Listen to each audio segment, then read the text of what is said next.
Jones calling the signals. Hands off to Louis Perez going off the left side. He's breaking free. We just talked about the speed. Now we're seeing the speed you talked about, Paul. Perez should go all the way. He does. Into the end zone. Touchdown, Louis Perez.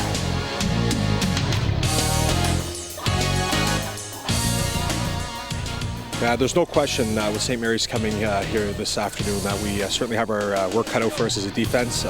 They run the ball as well as they pass the ball. So, I was pleased to see some of the things in the last game that we had and taking those positives and overcoming the things that didn't go so well.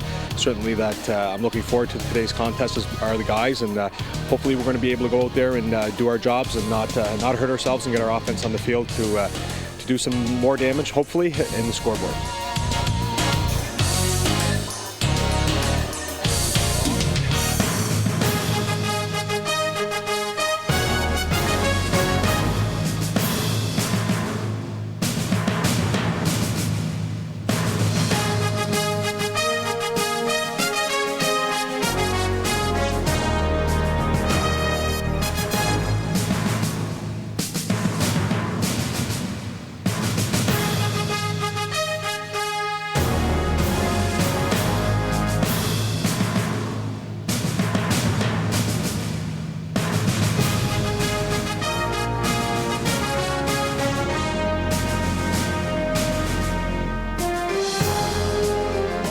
Freight train that is the St. Mary's Huskies rumbles into Antigonish today to meet the St. Francis Xavier X-Men in Atlantic University sports football. Hi everybody, I'm Sandy Mackay, and along with Bill Kiley, Bill Robinson, and the rest of our Eastlink team. Glad you could be joining us for today's game coverage. The number one team in the country, already off to a record-setting start in the first 6 games of this season, have obliterated the conference scoring record, putting up 398 points for and 14 against. In those 6 games, they have only surrendered a single touchdown. You'd think that would make life simpler for head coach Blake Nill, but that's not necessarily true. I caught up with the coach before today's game. Coach, there are those who might think you have the toughest job in the league this year, guarding against complacency on your team. How tough is that? It definitely is an issue that we've dealt with and we continue to deal with. The fortunate part from our aspect is that we experienced a similar situation last year. The kids realize what's at stake, and I think they've done a tremendous job this year making sure they're focused for each game. Maintaining that focus has been a key element to your great season thus far. It's a short trip now. You don't have very long to go. What's the plan for today? Well, we're going to go out today and prepare like we do for every game, and that's that we've got to go out and play our top level of football. It doesn't matter who the competition is. St. FX did a great job against us 2 weeks ago, especially their offense, and we're going to go out and try to maybe get a bit better results with the defense. The offense played well. Defensively, we got to improve our game over 2 weeks ago. And on the special teams, I think we can, push it to a higher level also. What about the health of your club? How are your players holding up? Oh, for this time of the year, we're in very good shape. Knock on wood, we're fortunate in the fact that we haven't had too many serious injuries. Last year we had some devastating injuries that really affected, I think, the performance of our club. This year, so far, we've been fortunate that hasn't happened. We've got a few nicks and pulls type thing where we've been able to sit a few guys out for the last couple of weeks to try to get them healthy, and we did the same thing this week, but we're pretty good. Looking forward to a great game today. Coach, thanks very much for making time to be with us, and best of luck. Thanks, Andy. While it's been a great season for the Huskies, it's been one of many positive points for the X-Men. They boast the second leading offense in the league. Receiver Mike Carroll is leading the league with 31 receptions. They currently boast a record of 3-3 and are much improved over last year. There's also been a much better feeling surrounding the team. I caught up with head coach John Stevens before the game. John, you have to be happy with the improvement in the team over last year and just the completely different attitude in the room. Yeah, we feel we've made some real positive improvements this year. I think our talent base is quite a bit improved in a lot of different positions. Probably especially offensive line. I think that's the one that's most critical for the success of any team. And I think we've had the success protecting the passer and running the ball against every team in the conference. And I think that's a big improvement that is quite significant. You still have to play St. Mary's today, and you're in tough against this squad. How do you go about preparing for a game like this? Well, one of the things we did is we came in and we probably had the hardest week of practice we've had all year. We came in and we really feel that we have to be physical against this club. We have to be ready to play the toughest game that we've played so far this year. I think the guys are up for the challenge. St. Mary's gives you some unique challenges. They run the ball exceptionally well. Plus they pass the ball exceptionally well. So you have to be up to task. And I know the guys are prepared as well as they can be. Tell us about your situation with injuries and et cetera on the team. This time of year, it starts to take a toll. Yeah, there's no question. We've lost some guys that have been really crucial to our team. We haven't had Paul Brown, one of our top defensive linemen, hasn't played all year, and Jared Harding, we lost him midway through the season. He's been one of our starting defensive tackles. But as we all know, it's part of the game, and you have to move on. That's why you recruit. That's why you have to have depth. And the guys that have come in have done a tremendous job in their place, and I think the coaching staff is the defensive coordinators and Mike Stewart and Greg DeLaval have done an admirable job and filling guys in their spots. When you count on somebody coming in to be a starter and all of a sudden you don't have them, sometimes that it does put a little bit of a change into your plans, and they've done a good job adapting. Okay, Coach, thanks very much for making time for us today, and best of luck the rest of the way. Thank you very much. I'll be back during the first intermission with some great interview guests. Right now, I'm going to send you back upstairs to Bill in the broadcast booth. Thank you, Sandy, and good afternoon, football fans. As they said, Bill Robinson along with Bill Kiley here at Olin Stadium this afternoon, and you may have noticed during those interviews that they had earlier, the sun was shining brightly here in Antigonish and on Olin Stadium.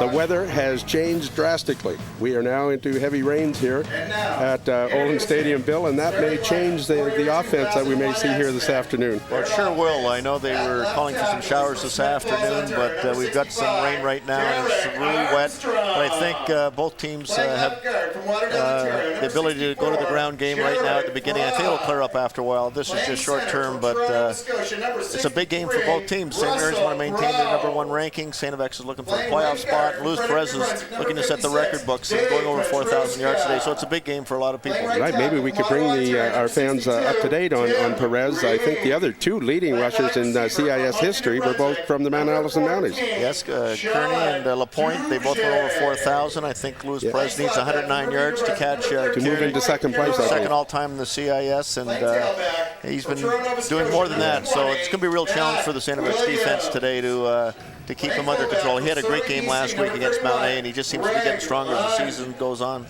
Well, Bill, I know a lot of the people out there are going to remember your name, and Bill Robinson, of course, quarterbacked that 1973 St. Mary's team to the Vanier Cup.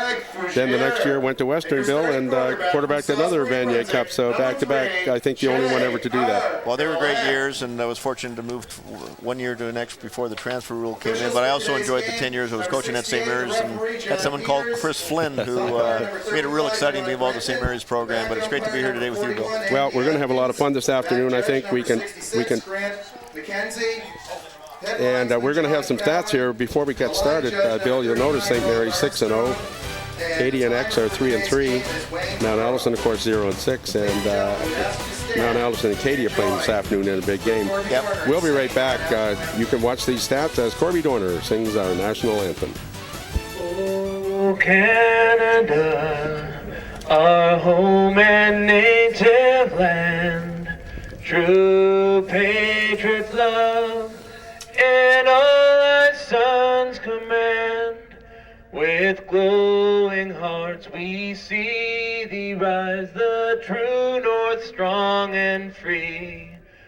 From far and wide, O Canada, we stand on guard for thee. God keep our land glorious and free. Oh, Canada, we stand on guard for thee. Oh, Canada, we stand on guard for thee. Corby Dorner. Thanks, Corby. Canada, and Corby's been with us. Corby's another senior we should have introduced on the field today. He's a graduating student here at X, and he's been a great guy to have around at all our athletic events. Well, you know what, Sweat? It's the first time I've ever seen a national anthem sung inside the press box. Yeah. It's good, but it's a first. It's a tough one to do. Anyway, we're just about set for the opening kickoff, and I was going to mention before, Bill and I this afternoon will probably have a chance to talk about a lot of things of interest to AUS football fans, not the least of which may be the Atlantic Bowl and the exchanging of venues starting this year. Also, perhaps the coaching and the opportunities at the CFL level. It has been mentioned that Blake Mills' name has been mentioned. And also Canadian intercollegiate football players playing in the CFL. We're seeing a lot more of them, but no quarterbacks. I know Bill way back was one of the first to, I think it was Ottawa, Bill, you went with.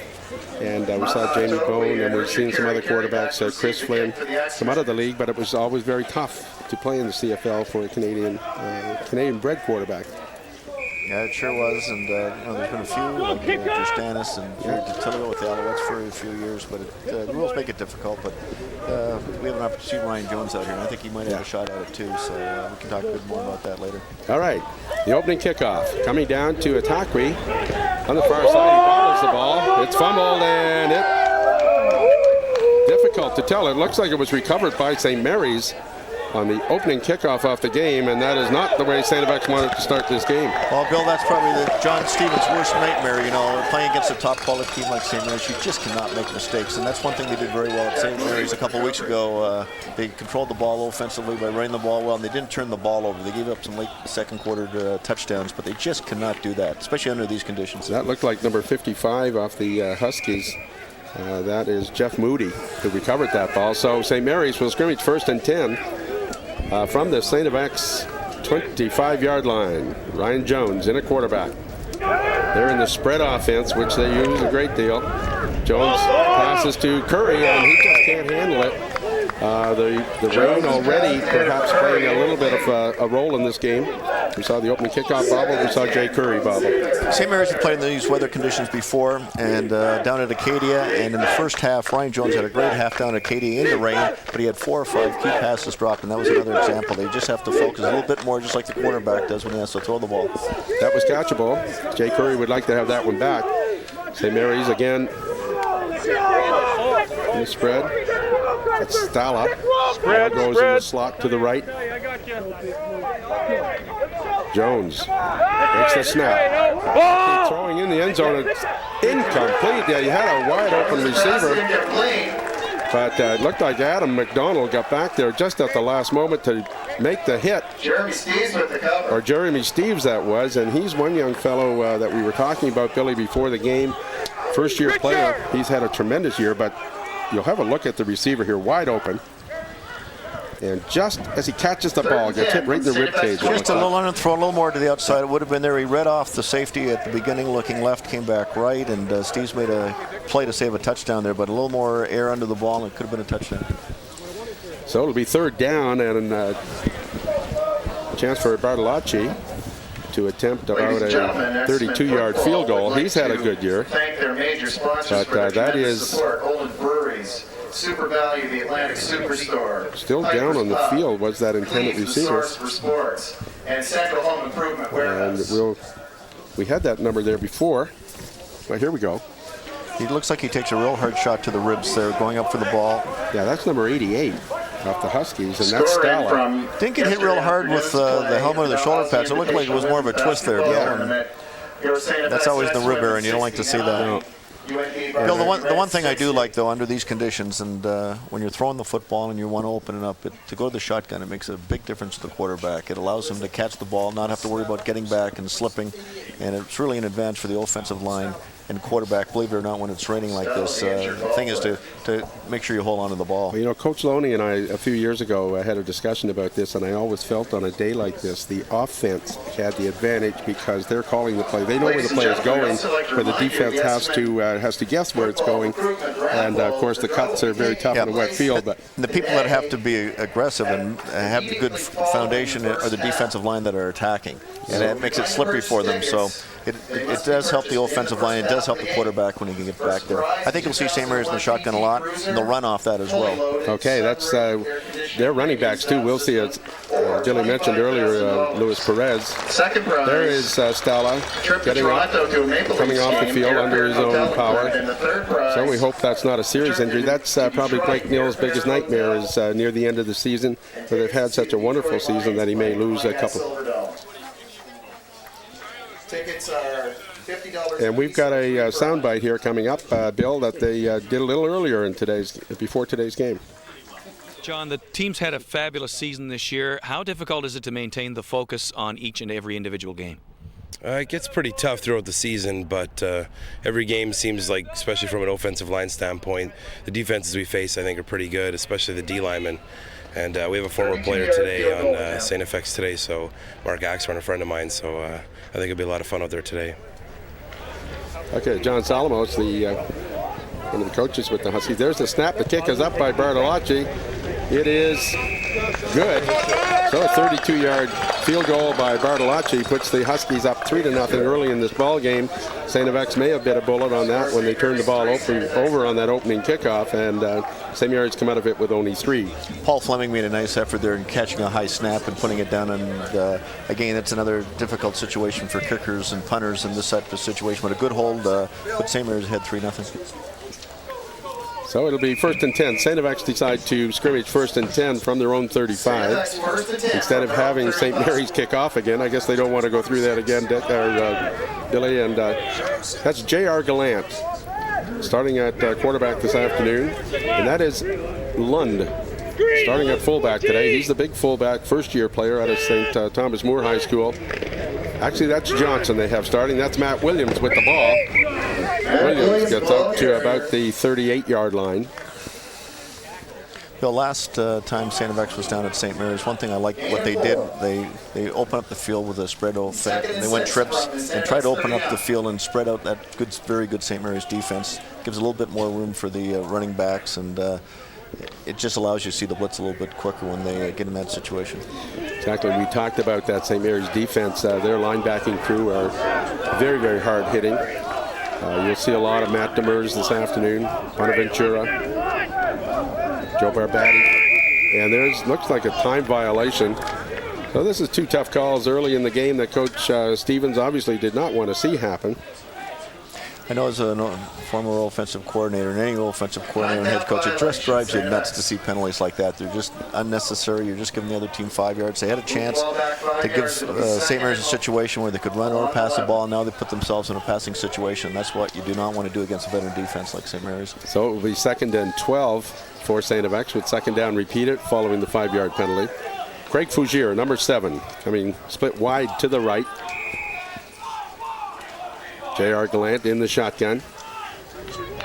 Spread offense used by St. FX as well. There's a snap. It's high. Gallant comes down with it, throws downfield, and it is incomplete. The pass looked like it was intended for number 10 of St. FX, and that is Matt Flynn. They came with the late blitz that time, Bill. Joe Bonaventure came on a delayed blitz and got a good shot at Gallant. I hear last week he got a good stinger there against Acadia, so they're going to have to protect the quarterback a little bit better than they did that time. So a 3rd down situation, and they'll be kicking to Curtis Nash. Andrew Gallant back to punt for the X. And at number 18 is Travis Tyler. So 2 good kick return men. Tyler is going to field it at about his 39.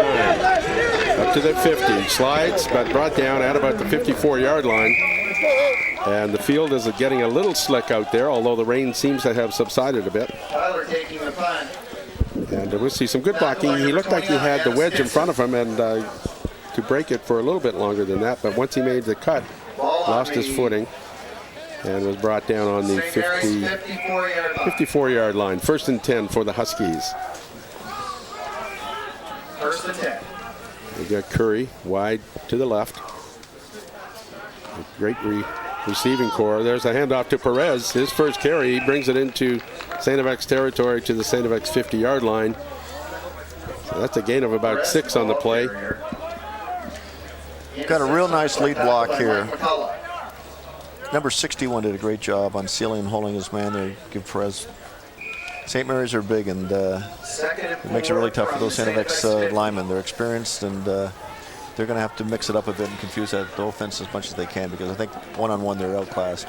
And watching Perez run this afternoon, our fans keep an eye on his feet. He's got the quickest feet I've seen in Atlantic football for a long time for a running back. He carries on second down as well. Gets very close to the first down. And it is. Here's an ample, just straight man block in there.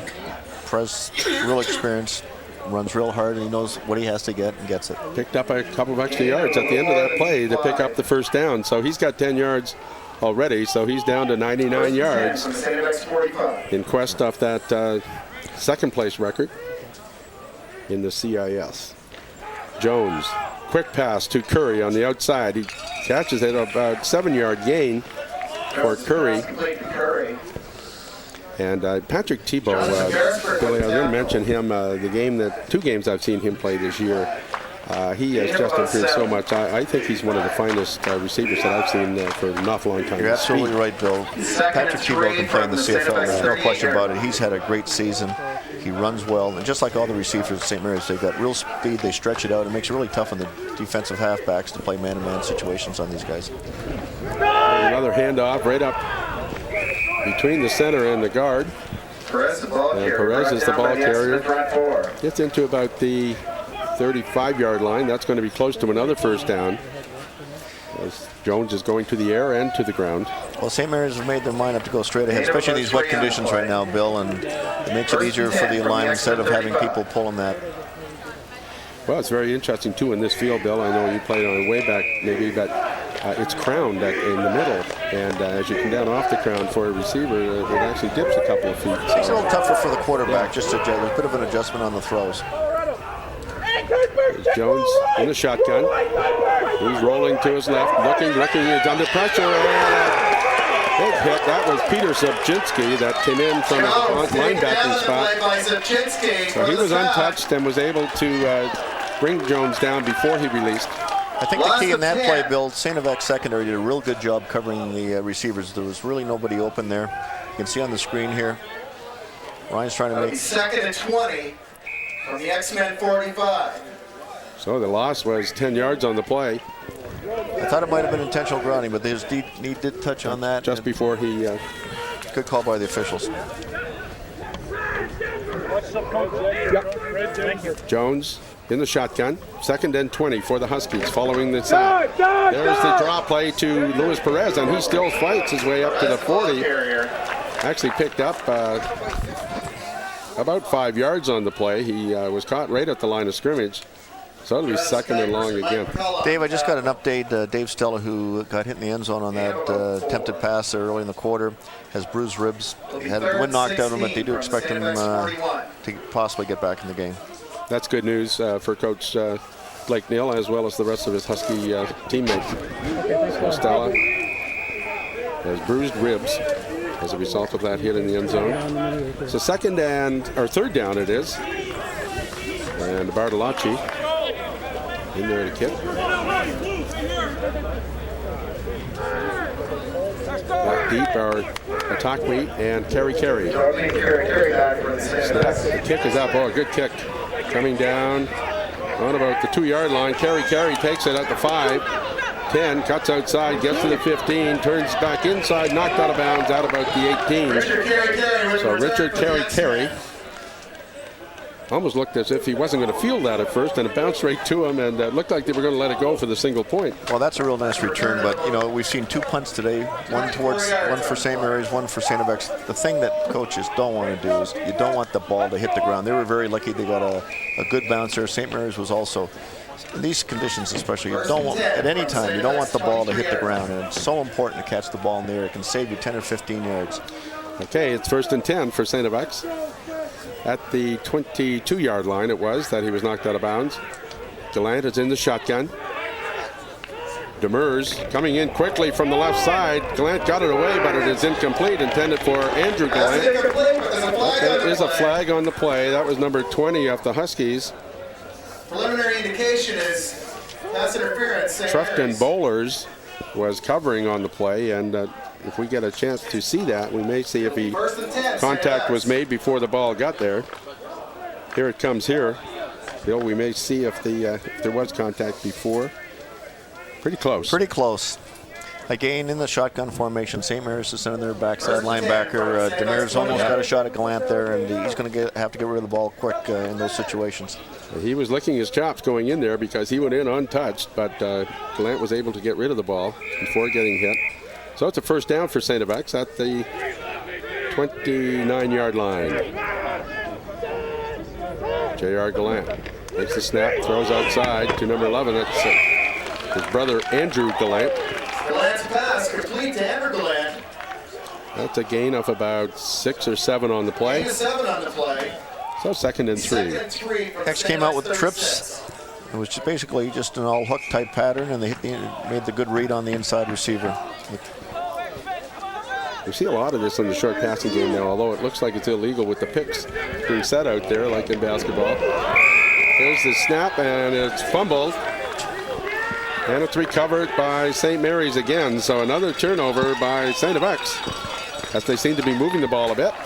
And that is a tough one for the X-Men as they try to get out of their own zone, and St. Mary's will take over. Bill, I think you have to blame the quarterback on that. It was a quarterback sneak on short yardage, and I think he just pulled out of there a bit too quick, and Bruce Nelson made the quick recovery. Again, a mistake that you don't have to have. It's just a matter of little experience and anxiety, and just pulled the trigger too quick on that quarterback sneak. So the first fumble at the opening kickoff of the game resulted in a 3-point field goal for the Huskies, and we'll see what they do as they take over at the 35. Ryan Jones, the quarterback. They're now in the I formation. That's Perez with the ball, and he picks up 2 or 3 yards on the play. I think the ball was ruled dead. Perez had hit the ground before the ball squirted loose, so it's not a fumble. A second, and it looks like they'll give him 2 yards on the play. Gain of about a yard on the play. He's 2nd and 9. And in at fullback for the Huskies is Rico Hakeem. And they're solid at running backs. He's got a couple of new ones. They sure do. He's been playing very well. Keane, and they got Gabe Harvey, and even this Les Mullins, number 15, is a heck of a running back. They're really deep with the running back spot. Joe soaring deep. That's intercepted by Terry. Cuts back inside. Gets out to about the 20, 23-yard line. So Richard Carey on coverage with, that looked like Jay Curry had downfield, and just cut in front of him and picked it off. A good interception, but it looked like Curry was open at the start. Here it is. First and 10 for you see Carey come out of nowhere. There he is. Yeah, it just looked like he was running a seam post on it, and just didn't get enough air into the ball. A little bit late ball getting there. There was a little pressure in front of Ryan Jones, and just enough pressure to adjust the throw. So Carey with the turnover now, and St. FX take over. 1st and 10 at their own 22. J.R. Gallant in the I formation in the backfield. That's Johnson. That's Matt Williams now trying to get to the outside. A good blocking, free him up. Gets about 5-6 yards outside. Matt Williams. And it looks a little tougher. It looks like he had some daylight, but when he had to make that cut up field, that's when the feet went from under him. But a good tackle on the outside too by number 40 of the Huskies. Number 62, Tim Reed does a good job on Kyle Morrison here. You can see right there in the picture. He gets, I'm not sure whether Kyle's holding him or who's holding who, but it allowed Williams to get outside. Good pursuit by the St. Mary's defense. So Matt Williams out of Cobequid picks up about 4 in the play. 2nd and 6. Gallant in the shotgun. Looking over the middle, and that's a flag. That was intended for number 13, Mike Carroll, and I think we'll see in the replay in this one that there's no question about this one, Bill. He was all over him. He got the inside position, and he was all over him before he got there. You can see he grabbed his right arm and just pulled him before he even had a chance to catch the ball. So that was number 7, Dennis Arruda, that was called on the pass interference. They said earlier, Bill, it makes it tough for the defenders, especially the defensive halfbacks. The receivers know where they're going, and a little cut's not bad for the receivers, but it makes a big cut for the defensive halfbacks. This is the best field position STFX has had this, and it's so key in these type of conditions. So it's a first down for the X-Men, and the ball is out to the 37-yard line. We're still in the first quarter. St. Mary's 3, STFX no score. J.R. Gallant, the quarterback, taking his time, takes the snap, looking, sideline, gets it out there, and he overthrows his intended receiver, and that was Matt Flynn. Well, luckily that was overthrown, because anything short of that was interception for St. Mary's. It was good coverage there. It's a tough fight for the quarterback, but he's got to make that quick. And he was under some pressure, too. A couple of the big linemen for St. Mary's had their arms up in the air, which make it tough for the quarterback. A 3-step drop, you've got to get rid of the ball. You don't have a lot of chance. You've got to see the lineman coming in there. And if he stays like that, he's going to get hit. Overthrown, so it's 2nd and 10 from the 37 for STFX. Gallant, spread offense. He's under pressure again. The little draw, or screen pass, it looked like, but it was actually just a slant. And that was Andrew Gallant with the reception. I'm not sure whether that was a slot screen or not, Bill. It looked like the St. Mary's were coming with the blitz. You'll see it here. They let a few men in there. You'll see them coming. No, none of the linemen released, so that was just a little crossing pattern, which isn't a bad call in that situation, but there was good coverage there by St. Mary's. So they forced STFX into a 3rd down punting situation, and back deep, Tyler and Nash for the Huskies. Andrew Gallant. It's a kick up. It's going to come down to, well, Nash is waiting for it. He picks it up right at the 40. Dances a little bit, gets outside, turns upfield and goes out of bounds. So Curtis Nash gets out to the 53-yard line. And the Huskies will scrimmage 1st and 10. We've got 4 minutes and 29 seconds left in the first quarter, and the Huskies lead it 3-0. You see the rain coming down now in front of one of our cameras, at least. I don't think it's going to last long, Bill. It looks awfully bright to the right here, and it's another one of those showers. It certainly changed very quickly just prior to game time. We had a beautiful day here in Antigonish, and 10 minutes before game time, it clouded over and the rain started. Ryan Jones, the pass out to Curry. Curry gets down, knocked out of bounds at about the STFX 40-yard line. Curry with the reception for the Huskies. So that will be enough for a first down as they move into STFX territory. Because St. Mary's has such good team speed, they really have to lay off if they're not blitzing, and it just makes it difficult for the secondary. Ryan makes the right read, good run after the ball. And Patrick Tebow, who's number 19, we haven't seen him throw to Tebow yet. It looks like they're just setting him up with Curry. They've thrown to Curry 3 or 4 times, and Tebow's just inside of Curry in the slot. There he goes. Fake handoff by Ryan Jones, throws complete on the far side, and that is Paul Fleming with the catch.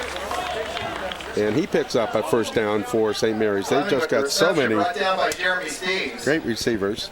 They faked the dive play, little bootleg action. Faked it. There's the fake handoff. The trap with Perez. And there you see wide open. Really makes it tough on the inside safety. He's got to read run. Make a decision. So it's a gain of about 12 or 15 of the play. It's a first down for the Huskies as they move the ball into. Ball is spotted at about the 26-yard line. Well, Ryan certainly came off that interception strong. He's thrown 2 nice passes right after that, and looks like he's back in the groove. Bill, he's had a really good year. You know, St. Mary's have a great team, but you know the one thing that puts St. Mary's over the top in this league is Ryan Jones. He's last year's MVP. He's an MVP this year. He's played really well. I've been very impressed. He's been near perfect. Last week he struggled a little bit in the first half against Mount A, but other than that, this season he's played really well, and I've been very impressed the way he's played this year. Alrighty, and we just want to remind you that we have our viewer response line, and there you see it on the screen. If you have any questions or comments about this show or any other programming on Eastlink Television, we'd love to hear from you. So please give us a call on the viewer response line you see on your screen right now. 1st and 10 from the STFX 26. St. Mary's moving the ball in the air. They actually moved it quite well with Perez a couple of times as well. So we'll see what Ryan Jones does. He looks like he's going to be right up over the center. And the single backfielder is Perez. He fakes to Perez, throws to the sideline, and that's complete. And out of bounds, and it looked like Tebow from over. We'll see when we get that replay. There's a great play by Ryan Jones here. St. FX had the right defense. They were right in his face, and he was able to get the ball away just in time. You can see X came real strong here. First and 10, St. Mary's from the St. FX. Yeah, that was Tebow with the reception. And another first down for the Huskies. It's about very close to first and goal. There's a nice slant back in. That was Jay Curry. And he picks up about a yard or so. About a yard on the play. So it'll be second and, I'm going to say second and 9. It's very close to first and goal, but I think they're just outside that goal line. And 9. Carey made the tackle. Real nice play there. Yeah. That's tough to cover, to play that type of receiver that tight and come in with the good tackle there. Here we see the St. FX defense setting up. That's on the far side. That was Carey. He's man-to-man on Jason Curry on the far side. And 3 men spread to the left. They're in the I formation. The handoff goes to Perez. Perez is at the 5. Jumps over one defender. Fights his way into the end zone for a touchdown. Luis Perez with a 9-yard gain for the touchdown with 2:29 left here in the first quarter. So we'll have a look. Good opening on that offensive line. Number 67, Chris Zambalaris, just made a great block here on it. They trapped the defensive end. Luis Perez came right off the great block here. Hopefully we'll see this in a moment, Bill. And number 31, Hakeem, who was in the fullback position in that one, and Lewis was in the tailback. Hakeem threw a block as well as he came out of the backfield. Bartolacci in to attempt the point after as the sun comes back out here at Olin Stadium. Snap is high. Kick is up. It's good, I think. Yes, it is good, but there was a flag on the play. It looked like offside indicated against St. FX. And St. Mary's will decline. Well, good thing they have Paul Fleming back there catching those snaps, because he's made 2 great catches on 2 snaps so far to save those converts. And we see a beautiful rainbow over. Yeah, you can see it. Only in St. FX, eh, Bill? Only in St. FX. Indication is offside St. FX. And as we say, the sun has come out beautifully here, but we still see a lot of dark clouds around. But as you say, that rainbow is right over the whole town. So hopefully it is an omen. Good weather. Well, St. Mary's were full merit for that drive. Ryan Jones looked really sharp after the last drive where he had the interception. He threw the ball really well. They mixed it up. They did some bootleg. They did some running. They ran some traps, some short passes, and that's the type of offense we've seen all year from St. Mary's and why they're leading the nation in scoring. Well, we've seen both times now. They've recovered fumbles and they've turned them into points. 3 points in the first time and 7 on that one. So they're converting on St. FX's mistakes this afternoon, and that could be a key to this game, was shooting themselves in the foot, the X-Men have in the first quarter with several turnovers. Bartolacci getting set to kick off. It's a short kick coming down to, that's Carey.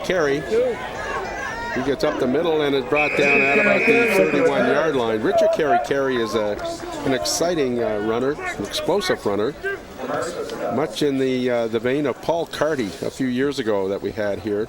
If he can get a step, he's got great speed. He's a sophomore. First and 10 from the St. FX 32.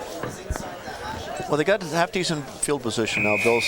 J.R. Gallant now's got a tough situation. He's got to move the ball, and St. FX has got to get something going here before it gets too late. Already, it's first and 10, as you say, at the 32-yard line for St. FX. St. FX in the I formation. That's Johnson and Matt Williams.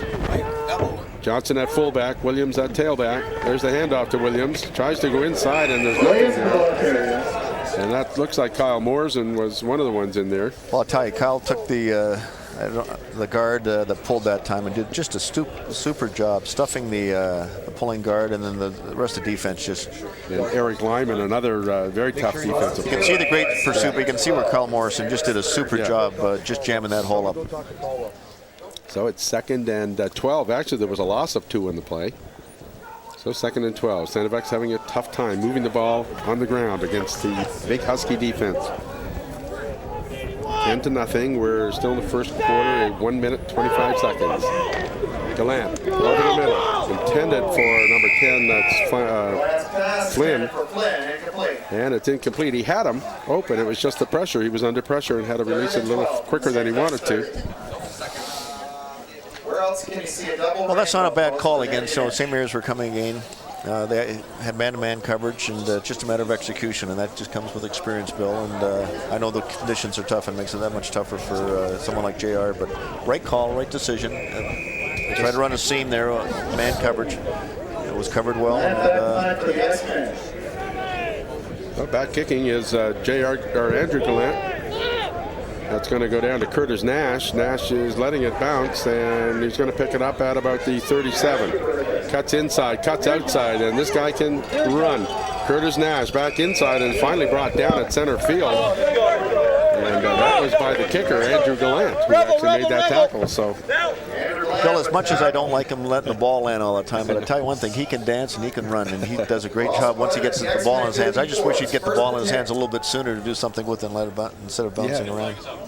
But there you see the great feat of Curtis Nash, and he just danced away from 3 or 4 players. A lot of experience too, Curtis Nash. So 1st and 10, right in no man's land at center field for the Huskies. Less than a minute to go here in the first quarter at Olin Stadium. It's 10-0. The St. Mary's Huskies lead the St. FX X-Men. Snap is fumbled, but Ryan Jones is able to recover. There's about a loss of 3 or 4 on the play. The ball just squirted loose, and again it looked as if Ryan was trying to just move away from the center a little too quickly. Yeah, it's hard to say it. Oh, I missed the replay there, Bill, but it looks like they were running a reverse sweep with Tebow there. 2nd and 14 from the St. Mary's 52. They recovered, so they have 2nd down and 14 from their own 52-yard line. Ryan Jones is back in the short punt formation, spread offense. There they go, 5 receivers, 6 receivers downfield. It's over the middle and it's incomplete. Jones pass incomplete. That was intended for Stella, who's back in the game. So good to see Dave Stella. There's a situation, even with the shotgun situation. Ryan's back foot slipped on him, and the wide receiver there slipped. And well, there's another shot of that beautiful rainbow in the background that you see over Nicholson Hall. Here at Olin Stadium. A good omen, I think, Billy, for this afternoon. I think we're going to get some good weather. Yep. So it's going to be switching of fields, not much switching to do. The score at the end of the first quarter, St. Mary's Huskies 10, the St. FX X-Men no score. And we're at Olin Stadium. Live, Bill Robinson along with Bill Kiley, bringing you all the action for this afternoon's game, and we welcome all our viewers right across the Maritimes and on the net this afternoon, Bill. Well, it's great to expand the coverage of AUS football. Even though there's only 4 teams in this conference, there's a lot of interest. The attendance at the games have been great this year. The Atlantic Bowl is coming up, which is always an exciting time that comes right after the league championship. Back receiving for the X-Men. So 3rd down for the Huskies. Back deep, the lone receiver now is Carey. Bartolacci getting set to kick. Kick is up, almost blocked. Great kick coming down to Carey. He gets it at the 15-yard line. Cuts back inside, and he's going to be brought down at the 20. Good downfield coverage by the Huskies, as Bartolacci got great height on that kick and good hang time, as they call it. Well, Dominic certainly improved his punting. I think one shortfall of St. Mary's last year, especially in the Atlantic Bowl, was their punting. They've really improved that aspect of the game. They're getting a lot more net yards on the exchange, and that's so important, especially when you get in the big games. Right. There's Carey. You see him running off the field. As we said, an exciting punt returner and kickoff returner, and he plays defensive back as well for the X-Men. Bill, under these conditions, the field's pretty slick right now, and the catches we have seen where they've had good footing is out on the sidelines where there's better grass, and even though there might be open receivers inside, there's been a lot of slipping, and they might want to think about going to those grass areas a little bit more. All right. There's the snap. Fakes the handoff. Gallant looking downfield and throws for Fougere, and a good play by Curtis Nash as he came across field. Double coverage that time. Also on the coverage was Trafton Bowlers. That's the first time we saw them going to Fougere across the middle. He's a big target, 6'4", about 220, Bill. Well, it's similar to the same play St. Mary's ran not too long ago, and it was executed well. Good fake, but just great coverage. It was man-to-man coverage underneath, and Curtis stayed with his man, made a great play. So it's 2nd and 10 for STFX. Again with the spread offense, and it's always interesting when you see this many receivers getting ready to head downfield. It opens up the whole field. Run, back inside, and he's going to be thrown for a loss. Good pressure. And that was number 3 for St. Mary's. Made the tackle, and that was Joe Bonaventura. Well, Bill, there's a situation. St. Mary's came with 5 people. They brought one of their linebackers, and it was 5-on-5, and it was just a matter of getting a block. Number 3 is the guy you're going to see there. You'll see number 56, the guard there, failed to pick him up. There's not a switch there on the offensive line, and that should not happen. And that's just a matter of experience. And I know they have a young offensive line, but that will come in time. Yeah. Demers was coming from one side as well, so Gallant was concerned about Demers, and Bonaventura came in from the other side. So Gallant back to kick. There's a caught on the fly, but he's downed, and of course in intercollegiate football, that's automatically a whistle, and play is blown dead. That's to protect injury on the field, but that was number 18 for the Huskies who caught that one, and that was Travis Tyler. So the Huskies, good field position again with 13:29 left here in the first half. They're going to scrimmage 1st and 10 from the STFX 45. Ryan Jones still in the quarterback. They have the I formation now. Hakeem and Perez. Fake handoff to Perez, throws downfield, and it's almost intercepted. It was intended for number 18, and that was Travis Tyler. Just over his head, Bill, as we'll see. Ran on the left side there. They ran a pulse, and then they had Tyler coming across underneath. Dangerous pass. Yeah. And that, again, was coming from the crown down onto the sideline. So you may see that it was just overshot him by about a foot. And there is about a 2 or 3 feet drop from the middle of the field down towards the sideline.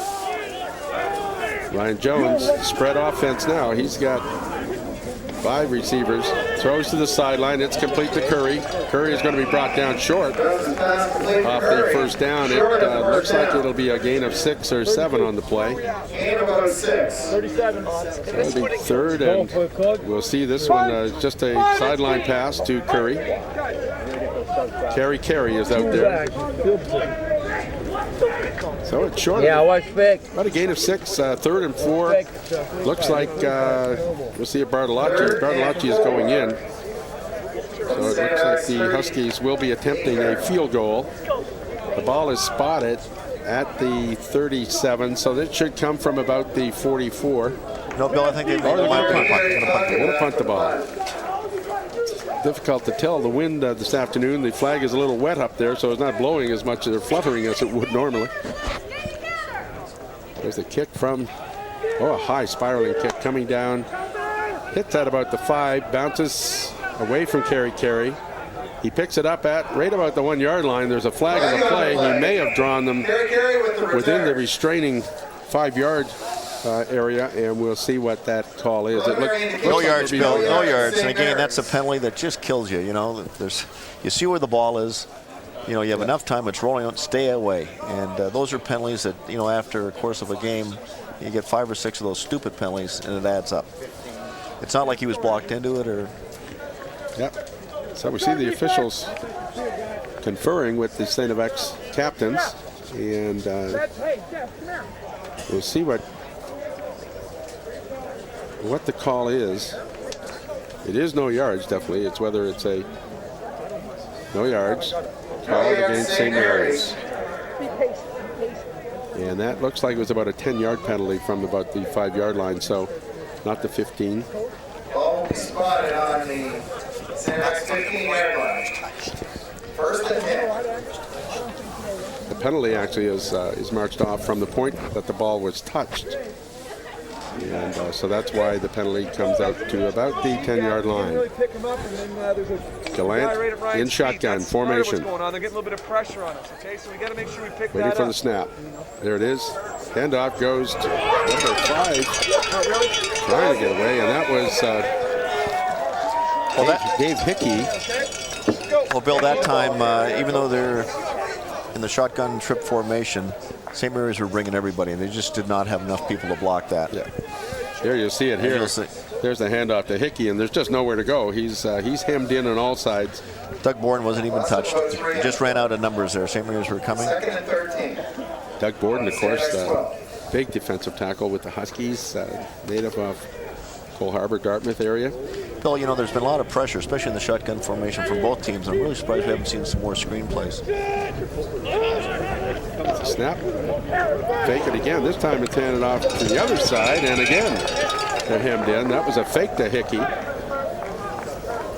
And coming across field was number 13, STFX, and that's Harold. Bill, that play was set up pretty nice, but number 64, Jared Fry, just did not hold his block. You'll see it here. Right here. Yeah. And the linebacker made the tackle. If he had held the block a little bit longer, there could have been some room. He just didn't stay on it, and that was the man that made the tackle. That looked like Lyman and Kyle Morrison out in that side, so that's a tough side to get around at the best of times. So back, standing right on his goal line, is Andrew Gallant to kick off. They've had tough field position against the Huskies here. Kick is up. It's coming down to Curtis Nash right on the 44. Gets away from one. Gets away from another tackler. Still going. Gets into about the 33-yard line. So Curtis Nash picking up probably 5 or 6 extra yards on that return, and the Huskies will have good field position again. Well, that was a nice catch, and as I said, it's so important to catch the ball in the air, and just gives you less defenders you have to beat, believe it or not. We'll see some good footwork by Curtis. There's one. He dances around one, dances around another one. Because you catch in there, they're coming down full speed too, and it doesn't take much of a movement to get by people. And he does an excellent job. The second and third effort. So it's first and 10. The Huskies, they mark the ball at about the 33-yard line. 10 minutes and 24 seconds left in the second quarter. The Huskies lead it 10-0. Huskies in the I formation. Hakeem takes the handoff, goes right over the middle into about the 30-yard line. So that's a gain of about 3 on the play. So that's the first time we saw Hakeem. Yeah, they started early in the game trying to go straight ahead with some success with Perez, and then they open it up, and now they've given the fullback a shot. He's a good running back. He's a big, tough kid, and he does a great job blocking for Perez.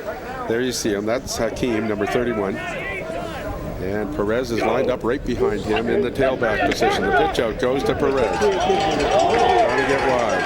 Actually, that's number 33 for the Huskies. That's Gabe Harvey, who was the ball carrier. There was a flag in the play just as he started to cut up field, and it may be indication is holding St. Mary's. The penalty is against St. Mary's, holding, and we may get a look at it here.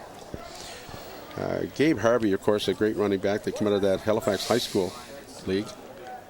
Here we see it here. Great job here by Adam McDonald, number 22. I think he might have been the one that got held, but he did a real good job in holding his block and stretching that play out. Yeah, they forced Gaby to go wider than he wanted to, I believe. There was an opening. St. Mary's, number 61. Second down repeated. So the penalty was against number 51 of the Huskies. That'll be second and 18 from the STFX 40. So second down and 18. And we're going to see Tebow, the pass receivers coming into the game. Come on, Tebow. Ryan Jones has gone all the way at quarterback in the first half. As we say, 10-0, 9:29 left in the second quarter.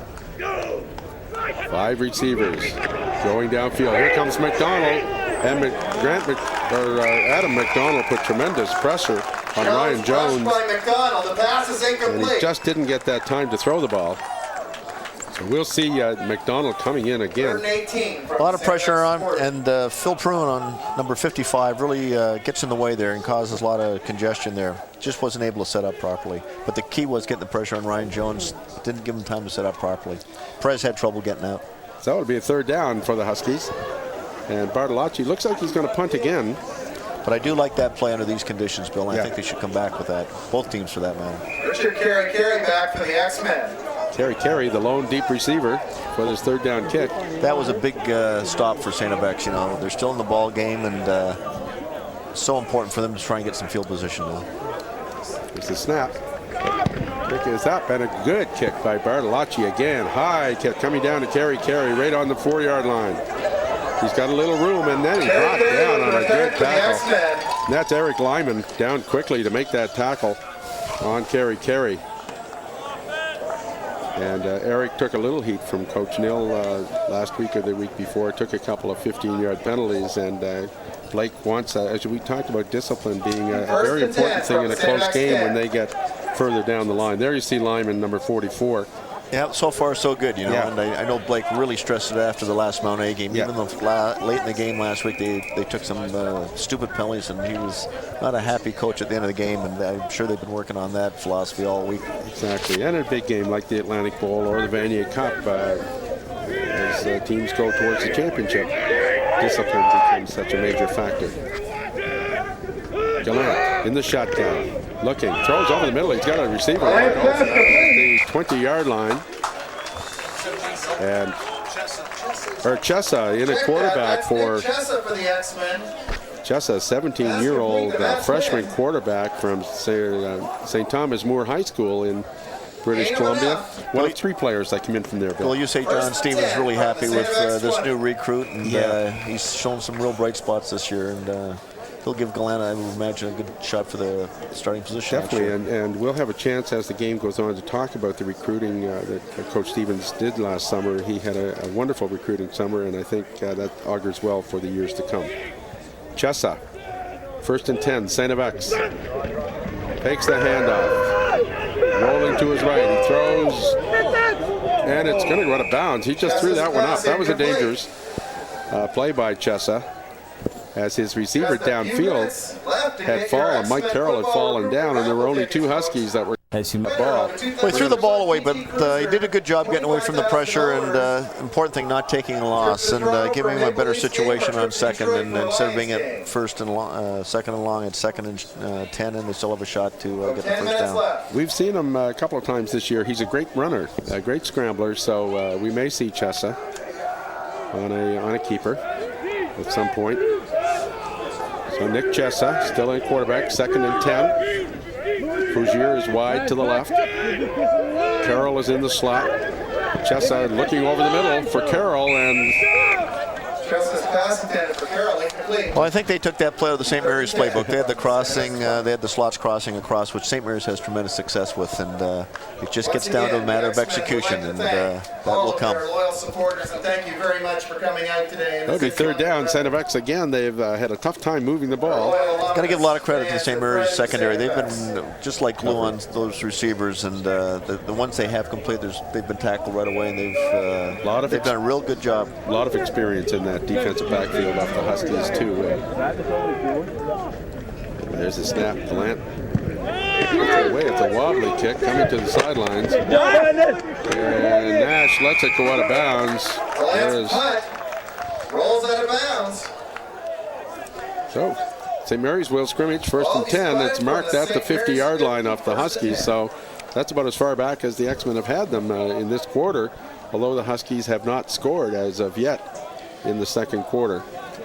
Oh, they're playing them tough. They did that 2 weeks ago up until about the last 5 minutes of the 2nd quarter. They gave up some real easy points, I thought, and you know, for a young team, they're staying with them. And I know the conditions are a little wet, but if St. FX can hold them here and get some field position, they might have a chance with 7 minutes to go to get something on the scoreboard. So 1st and 10 from the Husky 50. Handoff to Perez. Perez going outside the tackle and being brought down at about the 53-yard line. So again, good pursuit by the linebacker crew, and stretching that out. I believe that was number 55 again that Bill mentioned earlier, who actually stretched it out for the linebackers to make the tackle on Perez. Bill, the front seven for St. FX have done a great job to this point in the game, and really playing tough against the experience of the St. Mary's offensive line, and got to give them full credit right now. There you see Perez. He's set in the backfield. Snap. Jones fakes the handoff. He's under pressure. Gets a good pass away to Curry. And Otakwe, just at the last second, got the hand up. That was a great pass by Ryan Jones. That was a great pass. He slipped and he was off balance, and he threw a dart. And that ball was right on the money. That was a touchdown. That was a great defensive play. So Otakwe just came out of nowhere. Curry was wide open, as we'll. You can see this ball was right on the money. It's a touchdown. Just a great play. Yeah, that was a good defense play. Good play both sides of the ball. Great pass by Jones. He threw a dart. But third down for the Huskies, and now St. FX send two receivers deep. They've got Otakwe, who just made that big defensive play, along with Richard Carey, number 1. Bartolacci standing on his own 40, gets the kick away. Another great high spiraling kick. Coming down to Carey at the 15, trying to get outside. He does. Still at the 15. There's a flag on the play, and he's going to be brought down at about the 18-yard line, but the flag happened back at center field, so we'll have a look. Might have been a block. That was a close one, Bill. I don't know. I'd have to see the replay on that. We get a chance. If we do see it, it looked like it was out of the area where the ball was being run, but usually a call like that is an illegal block of some sort. And, it is going to be a penalty against St. FX. And this is what kills you. You know, it's so key to have field position. It just opens your offense a lot more when you do have good field number position. 44 on the run they back. just can't get out of their own zone. To the goal line. Here it is here. First down. That might have been it, but it was very difficult. Yeah, it's very difficult to tell from here. Well, the St. Mary's player was falling over an ex-player, and there was another ex-player right behind him who sort of just fell on the pile, and the play was gone. It's a tough one. Okay. That penalty anyway. St. FX first and 10 at their own 10. We've got 5:50 left in the first half. Gallant right up over his center, Russ Crowe. Lone setback. Looks like Hickey. We'll wait and see as they unravel down there. Yeah, David Hickey was the ball player. Hickey, the ball carrier. So it's no gain on the play, actually a loss of a yard on the play. It'll be 2nd and 11. A long yard on the play. And we remind you that at halftime today, 2nd and 11. Sandy has some interesting interviews. We'll have Phil Hughes, former St. FX player and a coach. Steve Malik, another former St. FX football player. Steve, formerly from Portland, Maine, now teaching at Cobequid in Truro. Phil Hughes, of course, from Randolph, Massachusetts, played at Cardinal Spellman High School in Brockton during his playing days. There's a pass outside. It's complete. And a gain of a very short gain on the play, so it'll be third down for St. FX. And then following those two interviews, Packy McFarland sat down with our guys and talked about the Bauer Theater. And it didn't have to do with drama. It had to do with basketball being played on the campus. And, of course, the Bauer Theater is the original gymnasium on the campus of St. FX. Well, St. Mary's blitzed again, and there was a short hook pattern that was read well, caught well, and there was a saving tackle. There was some running room there to the sidelines, and another key tackle by St. Mary's to force St. FX into a punt situation. That was Matt Flynn, who you saw coming off the field. Matt was the receiver in that play. There's are they going to concede the safety? Yes, they are. St. FX will concede. Bill, not a bad call. You know, there's 4:36. You're only down 10-0. You make it 12. It's less than 2 converted touchdowns. And, you know, you punt the ball, you're probably at the 30-yard line. You're giving a field goal situation right off the bat. And if you can just hold them here, go in the half, less than 2 touchdowns, or even might have a chance to get the ball back and put some points on the board. I think that was a good call by John at this point in the game. Okay. I thought last time when they were there they might do that, and I guess he didn't want to take us another chance at it, but it's all about field position with this field. I think John made the right move there. And trying to use up the clock a little bit more, as you said, St. Mary's, if they don't have a long play. So it's 12-0 now for St. Mary's. St. FX concede the 2-point safety. And St. Mary's have elected to have St. FX kick off. St. Mary's elected to receive a kickoff. So the kickoff will come from the St. FX 35-yard line. And St. Mary's will have back deep, looks like Nash and Tyler. It's difficult to see the numbers back there for the Huskies, but Nash, I think, is one. So they're getting set to kick off. 4:36 left in the second half. Yeah, National Labuki are back there. Labuki is the other. Again, Bill, another key here is catch the ball. Any chance you can catch the ball. And there's the kick. It's a short kick. It may go out of bounds, and no, it doesn't. That was a good kick. He had a little juice on it. Almost looked like a little backspin on our golf like a Bellata ball there. That's right. That was a real dangerous play there. The ball hit and just stuck right in the mud. And Curtis Nash really had to be heads up there to make sure that ball got out of bounds. You're going to see the rush of players going towards the ball, and always the danger of an injury there because both guys are going with helmet first. Nash seems to might be a little shaken on that play as he's walking down. That's Curtis you see on your screen. Bill, I think the call here is going to be St. Mary's offside on the kickoff, and with St. FX getting good field position around the 40-yard line, they should take that. And I'm sure they will. Legal procedure on the kickoff. St. FX number 4. Decline. They called it offside. First down, St. Mary's. They called a procedure against St. FX on the play, so the 5-yard. Well, we'll see. I think St. Mary's have declined the penalty. That's what it is. Sorry. They're going to take the ball. So. Sorry, you're right. Get my teams mixed up here, Bill. No, that's well, procedure offside. Sometimes are very close calls, and that was a procedure call against St. FX, which means they lined up offside on the kickoff. That's all it means. So you were right, technically. Ryan Jones at quarterback for the Huskies. They're in the spread formation. 5 receivers, 3 to the left, 2 to the right. Perez is the lone backfielder. He takes the handoff and a quick opening. That was Peter Subchinski. And St. FX linebacking crowd of Mike McCullough, 45, and Subchinski and Adam McDonald have played very well in this game so far for St. FX defensively. As much as John Stevens is happy the way those linebackers in front 7 are playing, I'm sure Blake is not happy the way Perez is not getting loose. They've done a great job containing him so far. Well, 2nd and 7 for the Huskies. The ball is at the 43. Throwing to the sidelines. He's got a man wide open. And that is Tyler. Tyler is going to pick up the first down. Again, going to the wide side as wide as you can where the grass is better. I think there's a lot better footing for the offensive receivers there. And even on that short 5-yard hook, the defender slipped after the hook, and it makes it difficult. Here you're going to see it. He's wide open, and he makes the reception over right there. And then you see Atakwi slip. And Tyler's able to pick up the first down.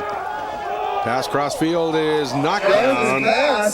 And that was intended for number 80, Fleming. It was a good read by Ryan, but that one just got away from him. But he put a little mustard on that one, and just a little high and a difficult pass, and almost intercepted by St. FX, which would have been a key play. So they have 2nd and 10 now. The ball is spotted right at center field. There's the play again, and you see it was a little, it was really hot, just a little behind. So St. Mary's send out their 6 receivers. They're all going downfield. One over the middle. There's the pass over the middle, and that's to Curry. And that was the one that he saw open, and Curry was open as right from the time the play started. Well, the key to this play is Mike McCullough, the linebacker on the wide side, saw the play coming, slipped and fell. Yeah. And that really opened up the crossing pattern there. So we'll see it here on the replay. McCullough did read it. Right. You'll see the linebacker who slipped on the ground, just getting up here. There he is. He saw it coming, tried to put the brakes on. And he knew that he had a shot at it if he was able to keep his feet. That's a big first down for St. Mary's. They're in St. FX territory. There's Perez trying to break some tackles, and he picks up a tough 7 or 8 yards.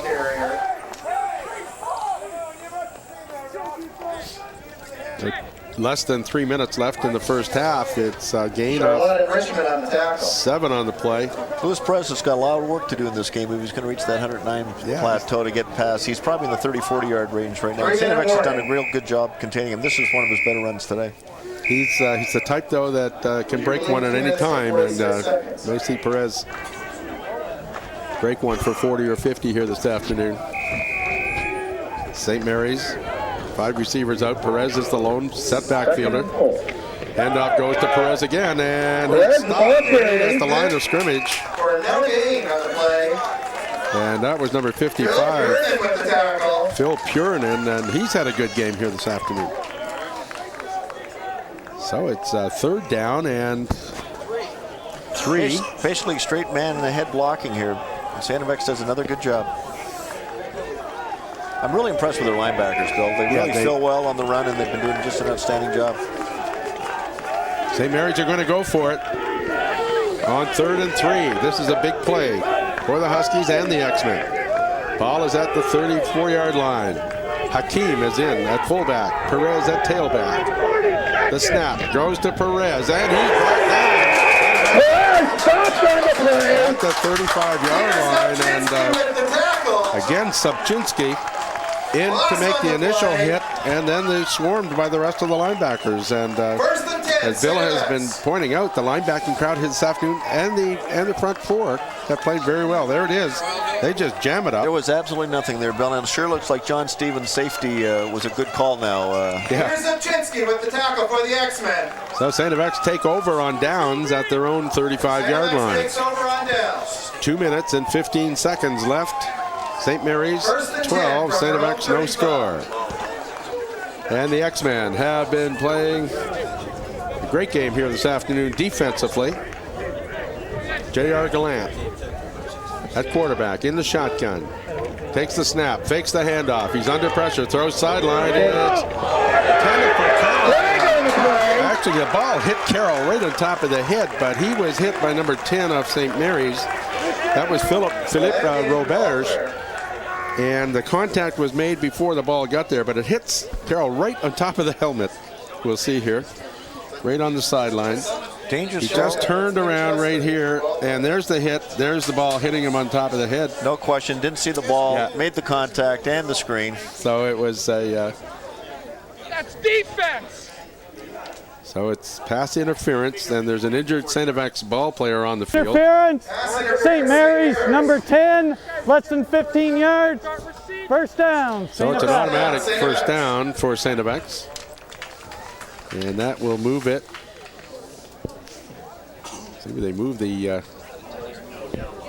Looks like a first down is going to take place at the point of infraction. The penalty takes place at the point of infraction. And it's difficult to see. There we see Blake Nill talking to his coaches. And there, that's Andrew Williams, actually, he was talking to. Andrew, former defensive back with STFX. A lot of the coaches, of course, made the switch over to St. Mary's with Blake when they went. Still can't get a number on that player. One of the things we talked about before the game, Bill, was after seeing Blake on the screen, is the football coming back to Ottawa, and Blake Nill's name has been mentioned. Well, it was interesting to see that, and certainly Blake's track record over the last number of years at St. Mary's and STFX would certainly put him in a category where he could coach in the CFL. There's no question about that. I hear Eric Tillman talked about how he'd make a good assistant coach. Well, I think Blake could make a good head coach. I guess the question is Blake's goals. Do you want the glamour of the CFL or the glamour of CIS? And Blake's done a great job here, and I know he's got a lot to prove in university football yet. And I think he's away yet before he'll make that type of decision. The player's back in. The pass is tipped, and it's caught at the 50-yard line. And J.R. Gallant is still down the field. He was swarmed by 2 or 3 St. Mary's tacklers, but he did get the pass away. Gain of 9. And it's a gain of 9 on the play. Yeah, talking about Blake, Blake has just finished actually his studies. He's always been a student of the game and educationally. He's finished his master's degree this fall here at STFX. So Blake now has his master's degree to go along with his education degree and his undergraduate degree. So he just keeps on learning football and academics. There's Gallant trying to spin outside, and there's nowhere to go on the keeper as he tried to get outside to spin off his tackle or guard, and it just wasn't there. Center was jammed there. He did. You should kick that guy in the hand, I'm sure. No, he's still short, Bill. It was jammed right from the very beginning. He did a nice spin move here to try and get away, and just filled. There's just nothing there. So it'll be interesting to see what Coach Stevens does. There's a timeout called by St. FX, and probably wants to discuss what they're going to do. I would think with 1:45 left, the wise thing to do would be to kick the ball and put St. Mary's deep in their own end. But they may want to keep the ball as well and try to get on the scoreboard. Tough call. That's why they pay the coaches the money they do. But either way, it's you can't argue with what other decision. And our sponsors today, by the way, are McDonald's on James Street in Antigonish. McDonald's. We love to see you smile. And those look like their corporate sponsors. two Olin Brewery, Super Value, the Atlantic Superstore. big columns here looking at us. But getting back to Blake Mill, Thank you for your wonderful I know he support this season. really enjoys what he's doing at St. Mary's, and we all know he's got some goals there to accomplish, and certainly the lifestyle is very important. He's got a young family, and having been involved with the CFL is exciting to a point, but it's a lot more of a rat race, and I think there's a lot of gratification in coaching university football. So I'm sure someday shortly he'll get an offer, and again Halifax may be back in the CFL sooner than later, and who knows. Well, they're going for first down. There's the snap. Fakes the pitch out, throws downfield to Craig Fougere, and Fougere battling with Curtis Nash, and Chessa just had no way to get any juice on this ball. He was under pressure. He had gone in to replace Gallant. Well, that was a gutsy call. They went for it. You got to give them credit. Just too much pressure on the quarterback, and Curtis Nash did a great job getting position on that. And there just it was. a little underthrown. And Fougere's the bigger receiver. He's a great receiver, but you just got to get that ball a bit farther and a bit more to the outside on that. And again, last time they played, St. Mary's scored late in the second quarter, and I think it really broke St. FX's back. So we'll see what happens today. There's 1:39 left, lots of time left for the Huskies, and Ryan Jones back all by himself. He's in the shotgun. He's got receivers all over the place, and he's got one wide open on the far side, and that's Jason Curry. Every time they've gone to the wide receiver on those short hooks, it's been open today, and I think they should keep doing that until they stop it. Well, the spread offense, I mean, 6 receivers go downfield, and they're all, some are crossing, some are going straight down. You can see Tebow ran the corner there. That just puts a little more pressure, and I think we may see one to Tebow before long. He looks like he's been open on a couple of those. So it's a first down for the Huskies. The ball is now at the 37. Jones back to pass, throws over the middle. It's so incomplete. Jones is pass incomplete. Mike McCullough and Fleming just collided right at the same time as the ball got there. I think he got away with the pass interference. I think there was a hand on him. That one was pretty close. It looked like there was contact before he got there. Yeah, it was pretty close. Good coverage, and linebackers doing a great job for St. FX. McCullough, a tall guy, he's about 6'3", 6'4". Now we see Perez is lined up in the slot. So Luis Perez, we may see a little short pass here to Perez. No, Perez is going to the outside. Oh, Jones has got all kinds of room. He's inside and he slides into about the 27, 28-yard line, and Ryan Jones had all kinds of room out there. Real good decision by Ryan. The St. FX secondary did a good job covering there. He snuck through the blocking. Good job, sir! And he knew how important the first down was here, and he just went for it. Just a real good effort and a lot of experience shown here. And he just takes the slide. First and 10 from the St. FX.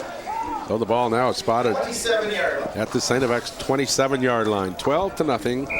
St. Mary's leading here in the first half. We've got 1:15 left in the first half, and we remind you that Sandy has some great interviews lined up at the half. Jones back to pass again. Rolling to his right, looking, and he's under pressure. Gets away. He's going to run again, and he's knocked out of bounds Jones knocked out of front bounds of the by St. Mary's bench. So that'll be Phil Purinan. Might be a bit of a loss on the play of a couple yards, but good coverage downfield that time and some good pressure. Not bad coverage. They're looking for Tebow in the deep corner there. Came open later after the scramble, but Ryan decided it was just too difficult of a pass. That's Adam McDonald again, and McDonald just missed him. And that's Subchinski you see over here, and that's Purinen who's putting the pressure on there. So some good pursuit that time, and Ryan was going very hard to his right, and it was very difficult to stop with the slippery field. 2nd and about 11 for the Huskies. They've got 6 receivers heading downfield, throwing to the sidelines. Wide open is Curry. And Curry gets away from one tackle, gets away from another, and finally brought down at the 10-yard line. And there are no flags on the play, so that will stand as a good offensive play. Good reception by Curry, good run after he caught it. Certainly milking that short hook to the wide side of the field, and it's been open all day, and they continue to go there. There is Carey, and moved by Curry. He breaks that tackle from Carey. It just doesn't look like STFX has made any adjustment on that play. I know it's difficult to do that, but they're going to have to mix it up a little bit in their zone coverage. So we'll see what happens during the half. As you say, we've got an injured STFX ball player on the play. It's going to be interesting, Bill. I know you spent some time in Ottawa, and I know a lot of football fans in Ottawa are probably very happy to see the CFL back in Ottawa. Well, there's a lot of excitement. I've talked to a few people already, and they've sold over 7,000 season tickets in the first week, and that's more than they had when the old Rough Riders went under a few years ago. And I really think their season ticket holder base will get up close to 20,000, and they're really excited there. And it's a great ballpark to watch football, Frank Clair Stadium. Yeah. And I'm really excited to see it back, and it's good for the CFL, just like it would be good for the AUS to have another team or two play. And if that doesn't work, let's hope that interlocking football takes place. Yeah, I think down the road we're definitely going to see that. Phil Purinen, the injured ball player you see walking off the field, he's had a great game for STFX this afternoon from his defensive end position. But it's a big first down for the Huskies with 43 seconds left in the first half. Will they be able to punch one in? Handoff goes to Perez, and he's met. He has a gain maybe of 2 or 3 on the play. But Lewis hasn't been able to break a long one here this afternoon so far. And this is just the first half. There you see good pursuit by that STFX line and the linebacking crew. Timeout called by St. Mary's. Well, Bill, this is just critical for both teams right here, especially STFX with 36 seconds to go. And if they can keep it within 2 touchdowns, it makes it a lot easier to think about coming back in the second half. Exactly. And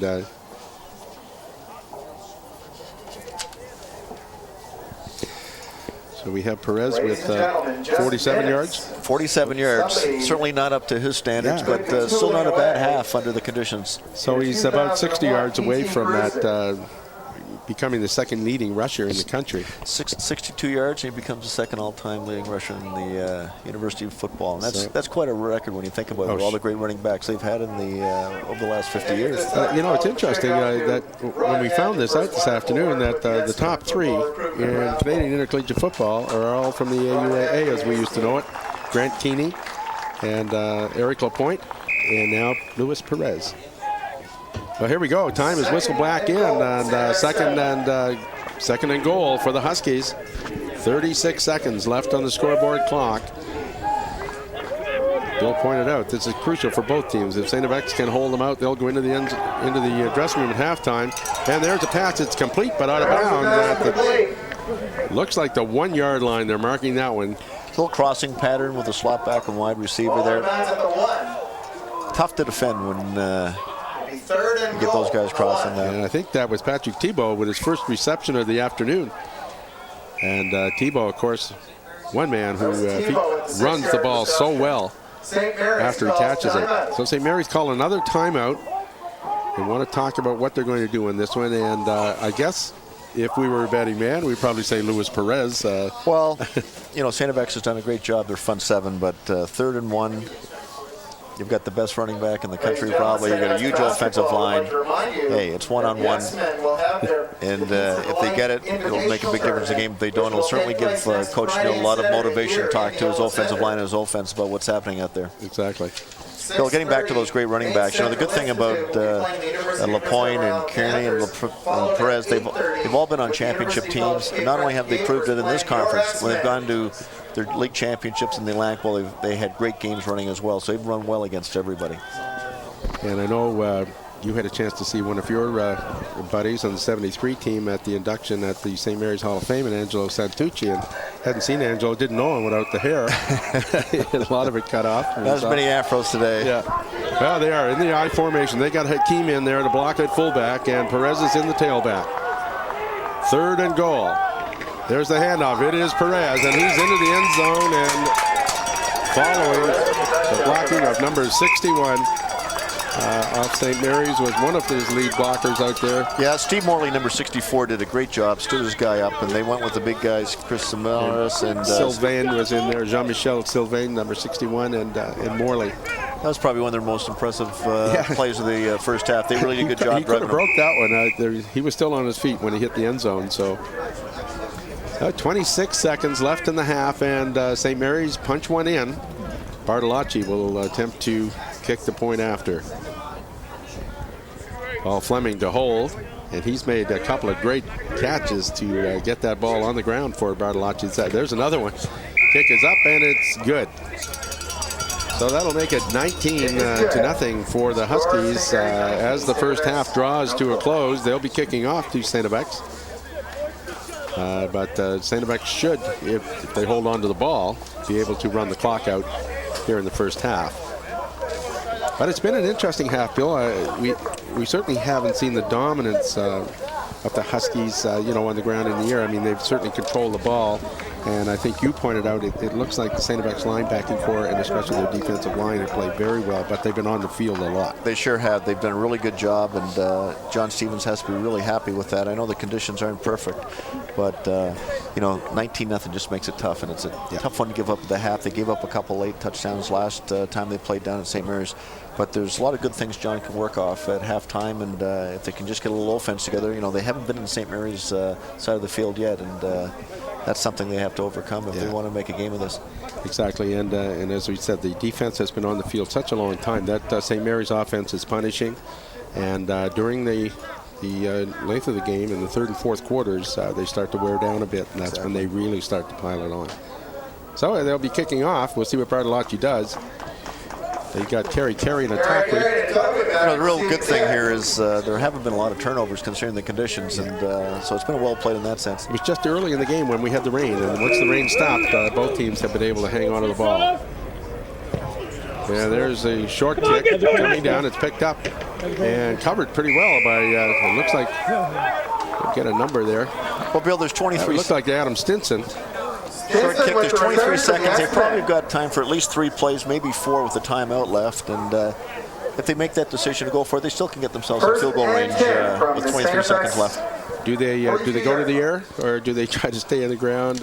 Is there the worry for the interception? Well, they got pretty good field position. I would go for it. I think they need some confidence here, and as long as they keep downfield, and even if there's a turnover downfield, that's not bad. But stay away from the flats and attack vertically. So we have St. FX in the I formation. The handoff goes to number 34. Now, St. Mary's, I know they've used at least one, if not both, of their timeouts. It would have been a good situation. They still might get the ball back, but I think they've run out of timeouts. So we've seen John with 2 new running backs in there. Greg Lund, number 31, is the freshman from Vancouver, British Columbia. He's the kid that comes in and weighs about 240 from St. Thomas More High School. Came in with Nick Chessa. And also in there was number 34, Marcus Fitzgerald, another first-year running back. So he's got his 2 freshmen in the backfield, fullback and the tailback, to look at running out the clock. This should be the final play of the first half, barring penalty. Fitzgerald again takes the ball, fights his way out. Picks up about 5-6 yards. Tough yards inside, and the flag is down. That's the end of the first half. The St. Mary's Huskies 19, the STFX-7 0. And Bill, just a kind of a quick summary of that first half. I know we had a chance to talk about it, but well, the biggest difference in the both defenses have played pretty good. The problem is STFX have not been able to move the ball. They've got a couple first downs. They have to sustain an attack and move the ball, get into St. Mary's situation, force St. Mary's back in their own zone. If that doesn't change, it's going to be a long day. Yeah, it certainly is. And as we pointed out, we're going to have an interesting half-time. And Athletic Director Tom Kendall will direct the draw. We're going to, after we give you the score, 19-0 here at the half, St. Mary's Huskies leading the X-Men. Let's go to Sandy. Thanks, Bill. With me now is Phil Hughes, a former player and a coach here at St. Francis Xavier University. Phil, your thoughts on the game? Well, it's been a very good first half, really. STFX, the offense isn't doing very much, but the defense is playing exceptionally well. And St. Mary's is St. Mary's. They have an exceptional defense. They've been the reason why STFX's offense hasn't moved. And surprisingly enough, their offense hasn't moved real well. I'm not sure if it was the rain that all of a sudden jumped at them, but the second half will be interesting. Weather conditions definitely a part of that the first quarter, because we saw a couple of balls that should probably have been caught, maybe a little bit slick, and went through the hands of the receivers. You've played in conditions like that. Let's touch on your career. You played back here in the 60s for some really great football clubs. Yeah, I was very fortunate. I played from 62 to 65. I coached 66. I played on the 63 football team, which I think compares very favorably with the St. Mary's team that we have now. We went 10-0. We only had 20-something points scored against us, 4 shutouts, and a couple of games, 1-point games, those type of things. Beat McGill and Toronto. You don't have that very much anymore. St. Mary's is really an anomaly this year and last year. They're exceptionally strong, and I think that, and this is taking nothing away from Blake Nill, an awful lot of the credit goes to Larry Utek. Most of the starters on the team right now, 22 fourth and fifth year players, they're Larry Utek players. Larry went out and got them going. They had a weak team. They were 1-7 the year before, but they're a very powerful team. They're good in every facet of the game. The offense, the defense, the punting game, kicking game. It's just been exceptional. They have a tremendous football team, and I think that they're getting a good test right now, which is important to them. Blake has often said that it's important that they get the competition that's necessary to prepare for the what's going to, well, for them will be the Atlantic Bowl and those types of things. So I think that what we're going to have to see is what happens in the second half. STFX played really well against them the last time in the first half. But what's very important for both STFX and St. Mary's is that STFX plays just as tough in the second half. Let's talk about how tough it is for Blake Nill to be put in a position where he's not really getting a great deal of competition from within the league. I know there's been a lot of discussion about the interlocking schedule, and perhaps those Quebec teams might have provided a better level of competition in this particular year for such a great squad. You've coached teams and played for teams that have been tremendous winners. How difficult is it to keep your team focused and with their mind totally devoted to the game? It's difficult. We have no question that when you play a team and the team that and you beat them by 40 points and the team that they played beat them, it's very difficult. We've seen that. We've seen it all year long. But how difficult? I don't think it's that difficult. He has good football players. He has good kids. And if they're not ready to play football, they wouldn't be good football players. They wouldn't be good kids. So this whole idea of, that you got to play them 3 quarters or 4 quarters, I don't believe that. I think that they're ready to play. Last year's Atlantic Bowl game, it was too bad, but there was a couple of mistakes. But no, you're just ready to play. That's all you can do, and football players are ready to play every Saturday. The second half, again, is going to depend. St. Mary's came first half not as ready to play as perhaps they should be, but we'll see what happens from there. All right. Now, Bill Kiley mentioned in the first half of the game that an improved team situation here at St. Francis Xavier is so good. How difficult is that? It's amazing, and I was in total awe when I got here. Of course, you don't let yourself show that, but an 18-year-old coming to a university such as St. FX, and the fact that they had won the championship the year before in '66, being the national champions, and you look at these 21-year-old guys that are here, and they look like men to an 18-year-old. It was just amazing. And the fact that I played defense and I was able to watch the best offense in the country do their thing out there, it was incredible. And the fact that you just look at St. Mary's, what they've done this year, and they just broke. You consider the fact that they just broke our scoring record, because we scored 357 points that year in a 6-game schedule, and I think they just beat that in the first 6 games that they played this year. So in 34 years, you look at the team that we had then and the team that St. Mary's has now, and they're probably very, very similar. You've long maintained an interest in football, obviously, and this particular university. Let's talk about that. You're here a lot to see games. Tell us about your life and football. Well, I'm a teacher at Cobequid Educational Center, and I coached football there for 15 years, and I don't think I've ever lost an interest in football at any level. I don't really know if I've missed any more than 5 or 10 games in the 30 years that I've been in Truro. It's just something that I do in the fall. I don't know what I'd do without football. And I can recall about 6 years ago that they were talking about doing away with the program here. We were just devastated. You know, the whole family, we always come down. It's just part of our fall. It's a beautiful, I mean, you look at today, for instance, right now the sun's out, and what could you do besides come to a football game on a Saturday afternoon? And let's briefly just touch on the weather conditions. We had a little bit of rain in the first quarter, and it did affect some of the receivers. You've played under conditions like that. How do you adjust to that? It's tough. I mean, you just have to kind of put it out of your mind. You know, you have a certain game plan and this sort of thing, and you just have to go with that. You can't think about the elements once you start playing. We actually played one time in a hurricane over in Prince Edward Island, and I can remember Don Loney was coaching back. Of course, he coached me all 4 years, but it was amazing. And the fact was that they were talking about canceling the game. You just don't do that. So the fact of the matter was that it was tough going. You know, there was a definite wind factor, the fact that it was blowing in one direction. But you just have to make the most of what you have. I think that that's what X did a couple weeks ago. You remember when they were down at Acadia, and there was a very strong wind down there, and they just made their minds, and actually they moved the ball well in both directions. So it's just, you know, you just have to go with it. I mean, the fact is it's the same for both teams. Okay, Steve, well, thanks very much. We really appreciate you making time to visit with us. Thanks. That was Steve Malik, who was visiting here with us at halftime.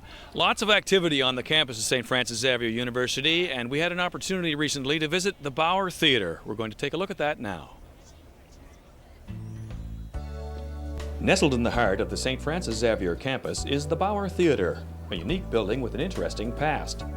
Prior to its present-day use as the home of Theater and Festival Antigonish, the building housed the university's gymnasium facilities. It is here in the old gym that former St. FX athletic director John Packy McFarland remembers his playing days.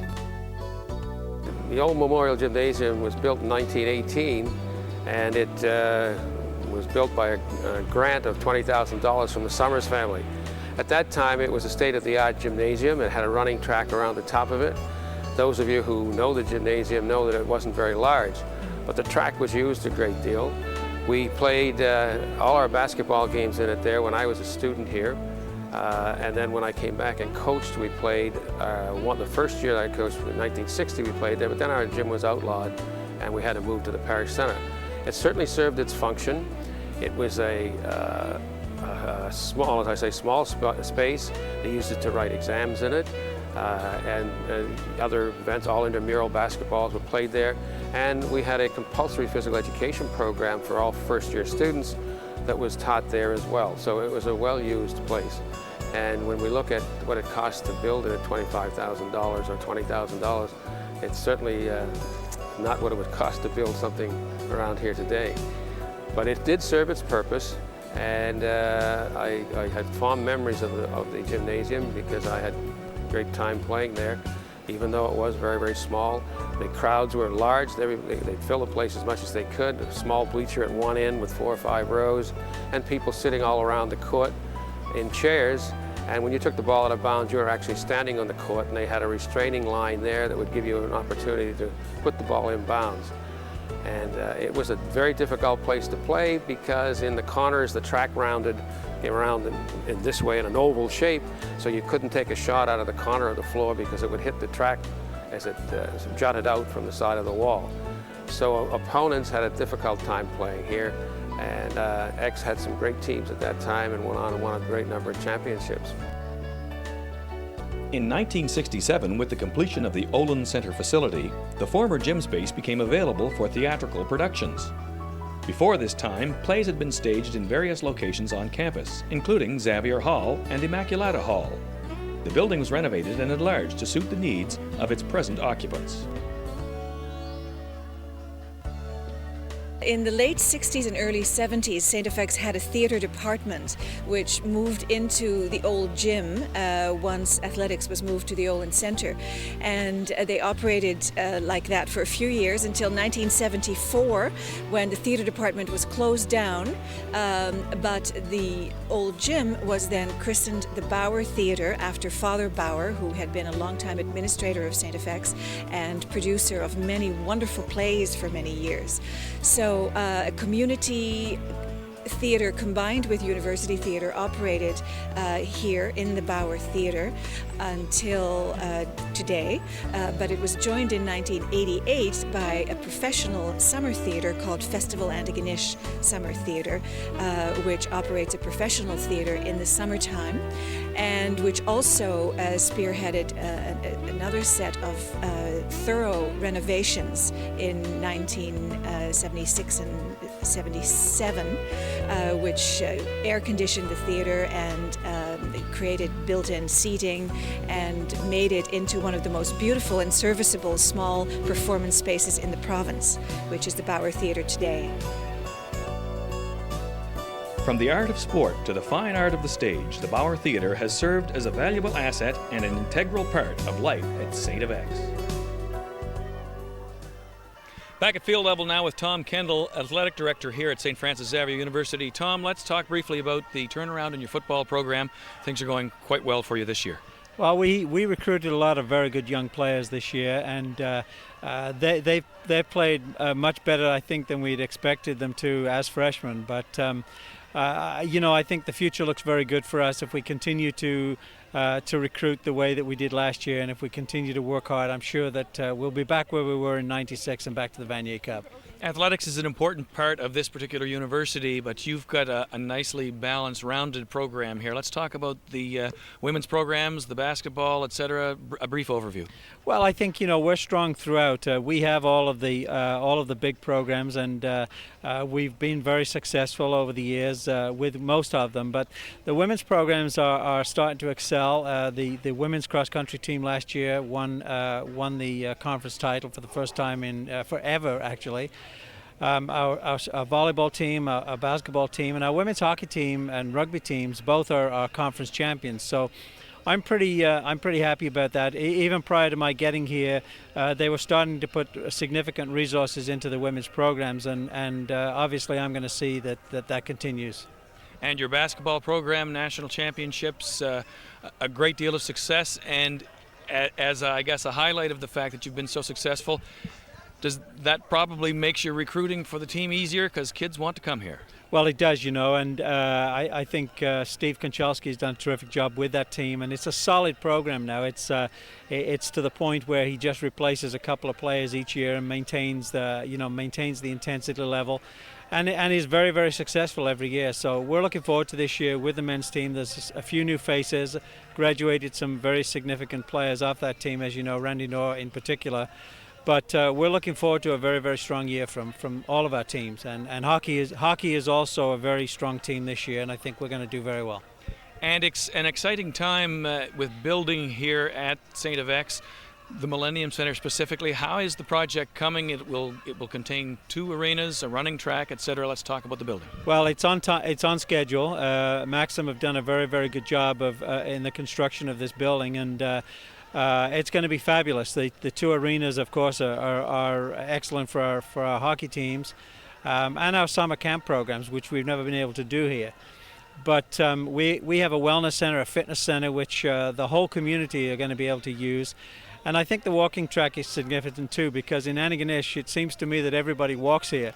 And in the winter, this is going to be a great venue for them to come and relax and get a workout. And I think everybody here in this town and on this campus are very excited about the project. And we plan to open, I think it's the middle of January at this point, and I think everybody's just waiting for that day. And a terrific asset for this university for years to come. Yes, it is, and I think that it's a sign of the things that have happened on this campus over the last 5 years, and are going to continue to do so over the next 5 or 10 years. We just think that we're going to be one of the predominant universities in terms of facilities and in terms of programs in this country.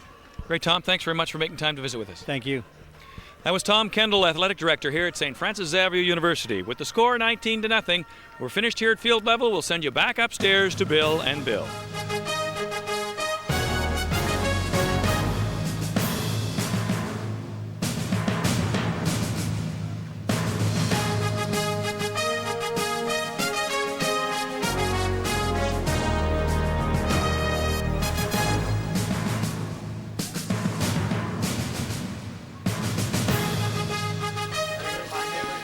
Thank you very much, Sandy, and we're back for the start of the second half of this afternoon's game between the Huskies and the X-Men. We do have a halftime score from Mount Allison, and Acadia are leading Mount Allison 16-3 in that game, Bill, but you have some interesting stats from that first half. Well, the thing that really sticks out looking at the stats at halftime is the dominance of St. Mary's defense. Rushing-wise, St. FX is a -8 yards, and on passing they've had a total of 27, so we're talking 19. Less than 19 yards total offense, and it's been very obvious St. FX has really struggled moving the ball. On the St. Mary's side, there's two stats that stick out. One is Luis Perez is at 47. He needs another 62 yards to become the second all-time leading SIU rusher. And I think he's been contained pretty good by the St. FX defense to this point. On the passing side, Ryan Jones 11 for 20. Jay Curry had a great half. He had 7 receptions for 77 yards, and that probably puts him in the top of the league right now in total passes caught. So some interesting things developing for the second half. St. FX has to move the football, or this could be another blowout. Curry is 77 yards off their 113, so he certainly has been the main target of Ryan Jones in the first half. Exactly, and I don't think St. FX has done a lot of bad things on offense. They just haven't executed, and you have to give a lot of credit to the St. Mary's defense. They're showing why they're the #1 defense in Canada. All right, we're just about set for the second half. That's Stefan Linder getting set to kick off. Linder kicking off for the X-Men. Two back to start. Kick is up, it's short. It's going to come down right at the 45-yard line. And we can't tell what has happened here. It looks like St. FX may have recovered on the far side. They're certainly...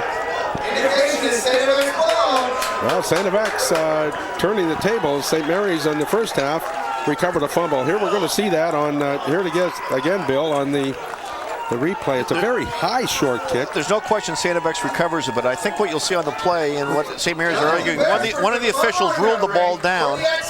I don't think it was the right call, but the ball was ruled down.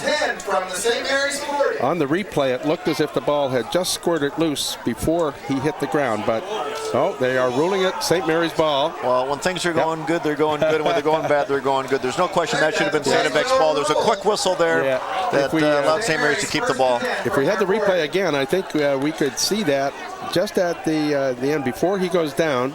Well, as soon as he was hit, he fumbled the ball. The two St. Mary's guys were fighting for the ball. And as soon as there was contact, the ball came loose. Should have been St. FX's ball. Okay, here it is. This is it again. It's coming very high. Player is hit right there, but the ball is out on the ground. They never even had it. They didn't even have possession. It just squeezed through the two St. Mary's. A real break for St. Mary's, a tough break for St. FX. All right, 1st and 10 for the Huskies.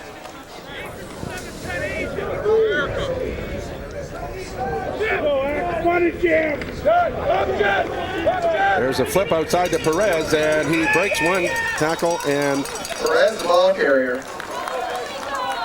Picks up. It's difficult to tell from here, but he's a significant gain. 8 on the play. 42nd and 2. Well, they came out with the option play, which they haven't run today, and they really spread the field out and forced St. FX to make a decision there. And they used Luis Perez's speed to the outside, where the track's a little bit better.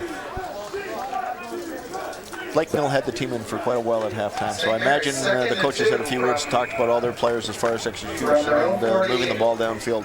So it's 2nd and 2, the gain of 8 by Perez, as he inches ever closer to that second place. Ryan Jones at quarterback. They're in the I formation. Hakeem, there's a fumble in the backfield. Jones has recovered it. Again, just moving a little quickly from the snap from center. Ryan never had a handle on it and did a good job in making sure there wasn't a turnover. So it was a loss of about 3 on the play, so it'll be 3rd and... Bill, I'm watching the replay. Ryan still had his hands in, so they lost the ball on the exchange.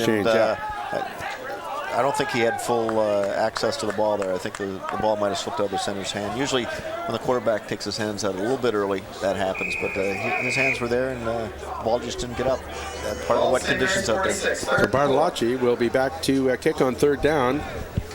Richard Carey back deep for St. FX. Carey back for the X-Men. Bartolacci's kick. Another great kick by Bartolacci. He's getting great hang time on these kicks today. Carey's going to try to get to the outside, cuts back inside, and he's going to be swarmed down at the 35-yard line. So good pursuit. One of the things for the special teams on downfield kicking coverage is to turn the player back inside. Don't let them get to the outside, and St. Mary's have been doing that. They've been doing a real good job. Marshall Arty is punting the ball real well. As you mentioned, his hand time has just been great. He averaged 40 yards a punt in tough conditions in the first half, and that is crucial. That's a big improvement in their team from last year. So it'd be 1st and 10. St. FX from their own 35-yard line. The score is 19-0. St. Mary's Huskies leading the St. FX X-Men.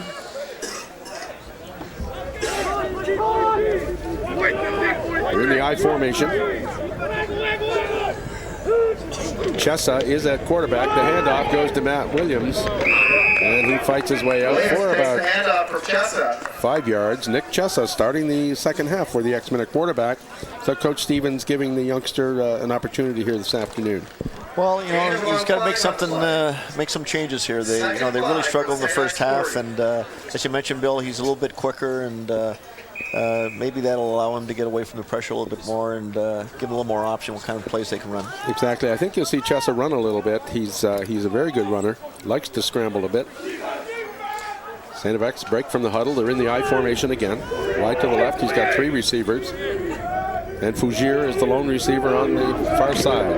And right up the middle. That looks like Williams again. He's trying to get away, but Matt Demers would have had the clutch on him, and he just couldn't get away from Matt, a seasoned linebacker with the Huskies. Well, that time St. FX went with the I formation. They had 2 backs in the backfield. St. Mary's is really jamming the middle up, and they're coming strong every play, and it's just a tough place to be. I think they should put the young quarterback more in a shotgun situation.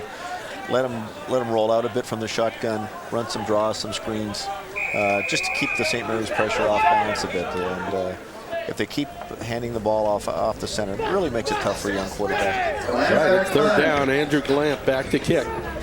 Lots of time. He gets a good kick downfield, and that is Tyler. Tyler at the 45, up to the 50. Fumble. Recovered by St. FX, number 67. Young Tyler was nailed by number 55, Phil Purinan. Well, St. FX finally gets the ball into St. Mary's territory for the today, and it came from a turnover, but this is a key opportunity for them to get him back in the ball game. And we'll see it here. There's Purinan comes in, and a big hit, and number 5 as well. That was David Hickey, and it bounces right to number 67 off the X-Men, who makes the fumble recovery, and St. FX now 1st and 10. That Purin's been all over the field today. He's really done it on defense and done it on special teams. So they're in the I formation. That looks like Lund in there at fullback. It is Greg Lund. The handoff goes to Williams again. He's off tackle, not much room. Both defensive lines playing very well against the run here this afternoon. And he picks up maybe 2 yards on the play. It'll be 2nd and about 8. There's an injured Husky player on the field. And it looks like number 45 of the Huskies will... that is Pierre-Paul Huet. Huet, the injured ball player. Williams gained about 3 in the play. It'll be 2nd and 7 for the X-Men. And we talked about this, Bill, before the game. What would be perhaps one of the most serious things that can happen to the Huskies as we get near the end of the season? And one of the things we did mention was injuries. and especially perhaps at the quarterback spot. Well, they've been, as Coach Neal mentioned at the start of the game in the interviews, they've been very fortunate this year. They have had no serious injuries, and that's the key going into playoffs. They had a couple key injuries last year when it got to league championship and Atlantic Bowl time. This year they've been very fortunate. Obviously, no team can afford to lose any starters, but St. Mary's, I think the thing that's going to be driving them to the Vanier Cup year is Ryan Jones. He was MVP last year. He's had a great year this year, and I think it's important that they keep an eye on him. Obviously, Luis Perez is another one. They've got some great running backs to back him. So I think overall they've got great depth at all positions, and they're going to make a real run for it this year. I think they've really improved in their punting this year, which I think was a weakness last year. Exactly. And if today's any example, like they've cut down on their stupid penalties, and that's one thing that really drove Coach Neal crazy last year and the first probably 5 or 6 games of this year. And it looks like today they've stayed away from that. So those are some factors that are going to make a big difference when it gets down to the big games. Discipline is what we talked about, and certainly on all teams, as a matter of fact, discipline in a team sport is probably as important as anything else. Yeah. The only other thing, the big question mark going into the big games, I think, from an offensive perspective, St. Mary's offense will score against anybody. And I don't think they're going to play any tougher defenses than they're playing right now, believe it or not. The big question is the secondary and the linebackers haven't faced an experienced quarterback like they did with the Regina quarterback last year. So the question is, how will they do against a real good quarterback? Mind you, they face Ryan Jones in practice every day, so, bit of both there. And but I think they're going to be a tough team to beat all the way through. All right, it's 2nd down and 8 for the X-Men as Hewitt was taken off the field. He looks like he's okay. Chessa goes to Hickey, turns back inside. He breaks one tackle, breaks another. There's a fumble on the play, and it's recovered by St. FX. Tremendous hitting out there this afternoon now, starting the second half. And we have another St. Mary's player injured on the play, and that is number 3, Joe Bonaventura. And Bonaventura is just back after a whole year out. He had a broken leg 2 years ago. Well, St. FX are getting some bounces right now. Another ball that was on the ground they picked up, but I think they got another tough decision. They got 3rd and short. They have to go for it. They're in St. Mary's zone for the first time today. Being 19-0, they've got to go for it. So it's 3rd and 1.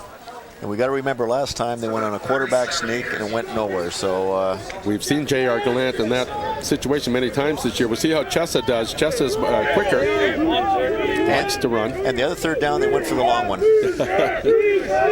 Well, we got one setback. That's David Hickey. He now moves up to the line of scrimmage. So it looks like Chessa may be going it on his own. Looking for the long call. Now he's trying nowhere to go. 0 for 3, Bill. And that was a big defensive play, and that looked like it was number 4. Is that Kyle Morrison? Nope, 44. Eric Lyman did a great job there. One of them, and number 4, Ryan Jones. That could have been. Yeah, big play by the Huskies.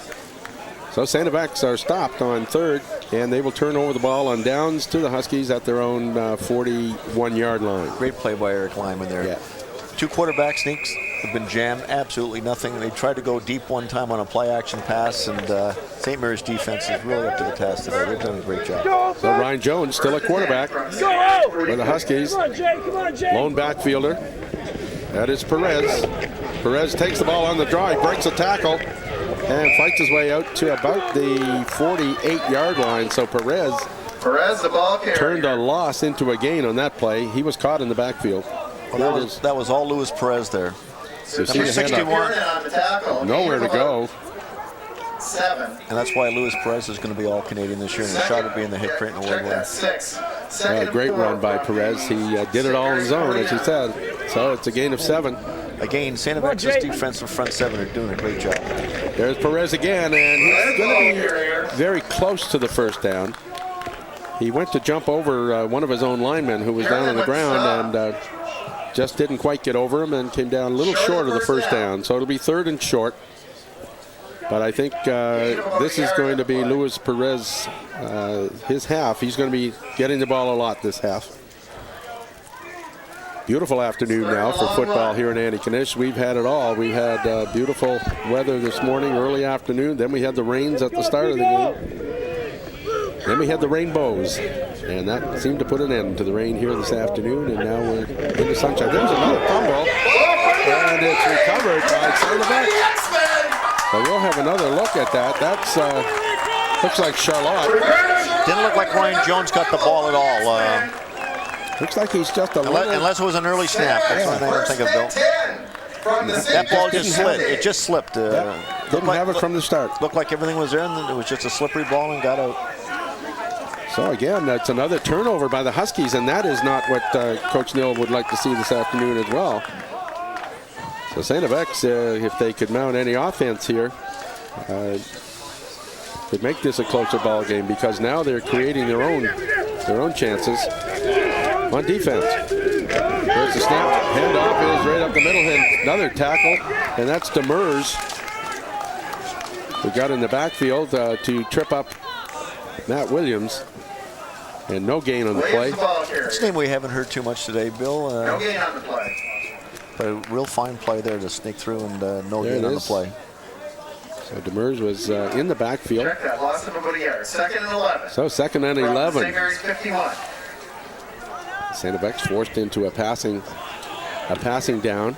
But I'm glad they go on the shotgun, Bill. It just gives the quarterback a better chance. Better vision, better chance to see the pressure, better chance to react. Chest up.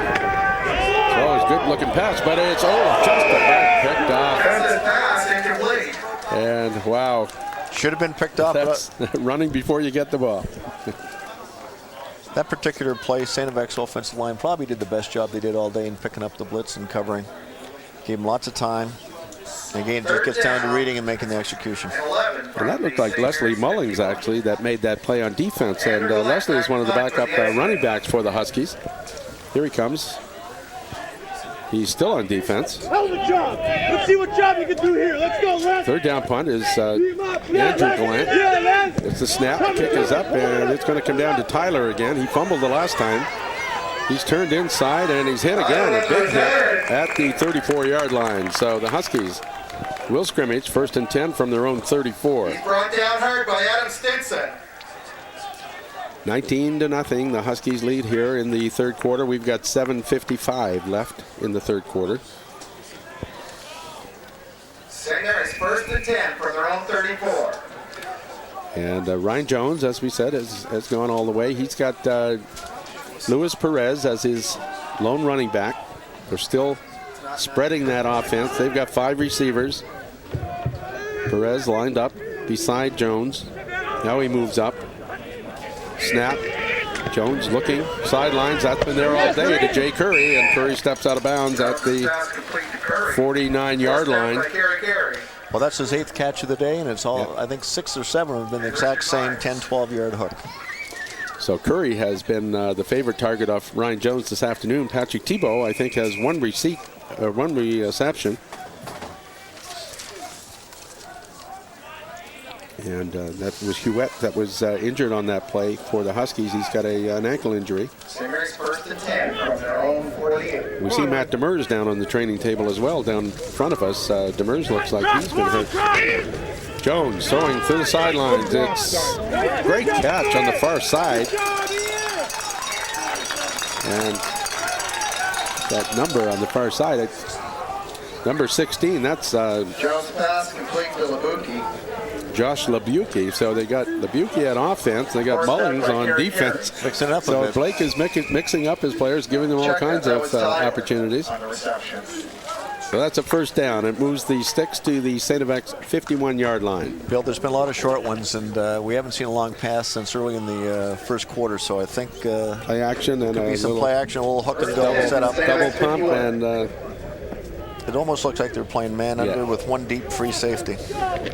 Handoff inside goes to Perez. He breaks one tackle and fights his way into the 45. That'll be a gain of about 6 for Perez. So he's continuously marching towards that 102-yard mark. Adam McDonald and Phil Purnan on the stop. So we have the 2 boys from It was a gain of about 6 on Carleton who transferred from Carleton when their program closed down. Phil Purnan and Adam McDonald, who transferred from Carleton to STFX to play football, and both of them having great seasons with the X-Men.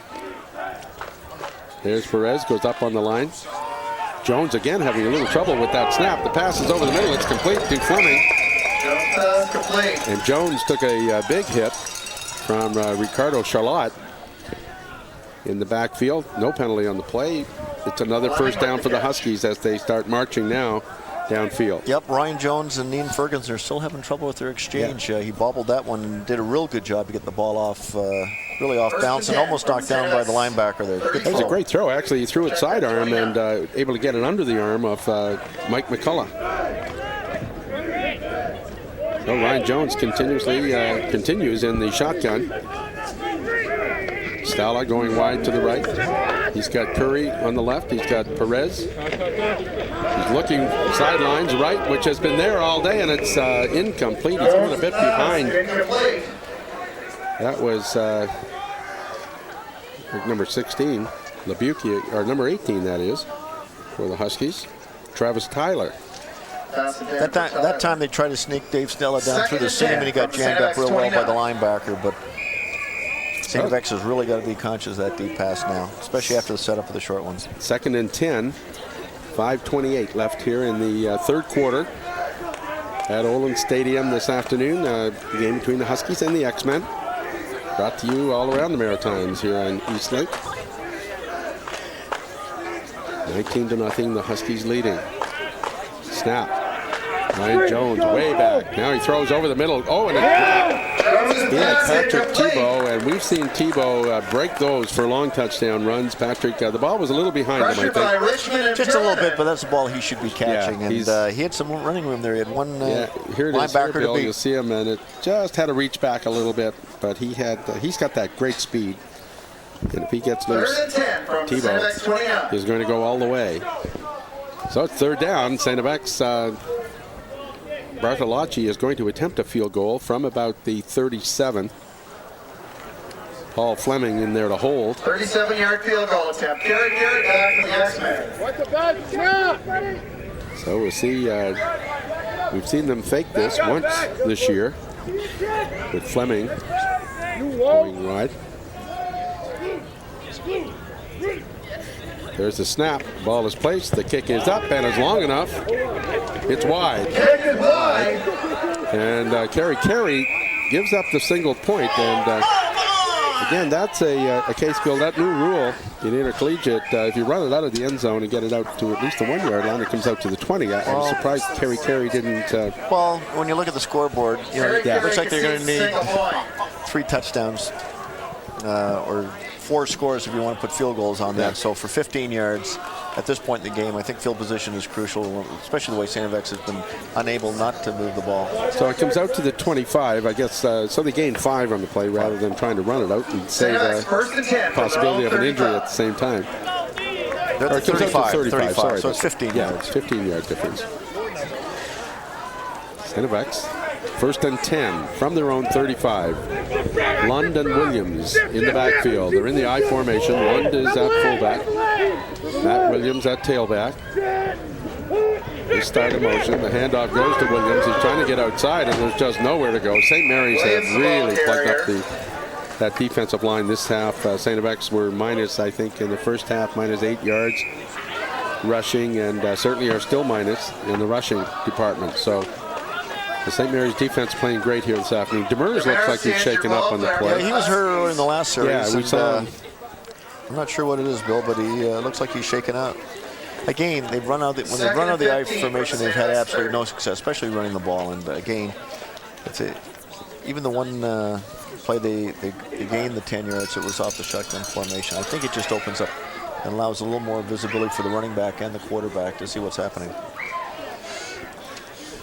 So Demers is making his way off the field. And we remind you that if you have any questions or comments about this show or any other programming on Eastlink Television, we'd love to hear from you. And please call our viewer response line that you see on your screen and let us know about the programming on Eastlink Television. So Matt Demers is making his way off the field, and as we said earlier, they had him on the training table before the last set of downs, and I think it's either ribs or shoulders, not sure, with the way they were working on him. Chessa throws over the middle. It's complete. And that looks like X-Men. That's Carroll, Mike Number Carroll. 18 on the play. Mike Carroll with the reception. So that's a first down, St. FX, as they move the ball out to the 49-yard line. And we've got 4 minutes left in the third quarter. And there's the pass. He was wide open, but lots of defenders around him after he caught the ball. St. Mary's was a little more in his zone that time. They had a linebacker with the crossing slot back and a little too much speed there. But that's what St. FX has to do. In the I formation, Lund at fullback. That's Matt Williams at tailback. Chessa fakes the handoff, throws to the sidelines, out of bounds. It was nobody near that except St. Mary's player was the closest player to that particular pass, as he intended it out there for Matt Fleming, and Andrew Gallant was over there as well. Real dangerous pass, you know, Bill, and play action's great, especially when you can run the ball. But when you haven't been running it that much, it makes it difficult. And if you are going to do that, you really want to isolate on a one-on-one situation. They have 2 receivers in the same location. Just makes the risk of a turnover and interception that much greater. I'd isolate one-on-one situation off that and run the short side of the field where the ball doesn't have to be in the air as long. Okay, we have Dave Hickey in the backfield along with Chessa, who's in the short punt formation. Chessa takes the snap. He's got good time this time. Throws for Craig Fougier over Fougier's head. St. Mary's have gone to a 2-deep man under, and I think it's going to cause a lot of difficulty. St. FX has got to keep a lot of breaking patterns, shorter patterns if it's man under, and stay away from the deep. There was the pass intended for Craig Fougier that was incomplete. They've really done a good job shutting Fougier down today. I'm not sure if he's had any receptions tonight or not, Bill. He and Thibault both have not been receiving many passes this afternoon. Jason Curley, there's a direct snap to Hickey, and he is going to be stopped short. St. FX went for the direct snap to the halfback instead of punting, and they're going to turn the ball over on downs to the Huskies. 10 yards, they just haven't had success. But, you know, John Stevens, you know, he wants to win the game. Something's got to give, and he took a chance there, and unfortunately didn't work out for him. We pointed out all through the game up to this point, he has to be very happy with the defense that has been playing here this afternoon.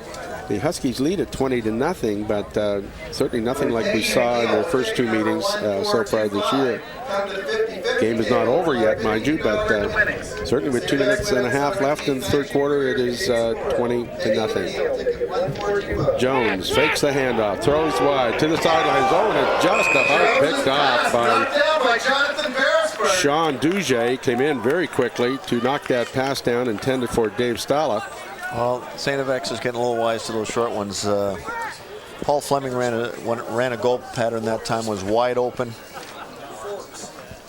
Check that, Jonathan Forbes. And that was Forbes. Sorry on that. Duge is 14. Sorry about that. But it could have been a huge change in the tempo of the game there, and St. Mary's got a break there. The ball hung a little bit, as you said, and so it's 2nd and 10. Jones, short punt. He's got Perez in the backfield.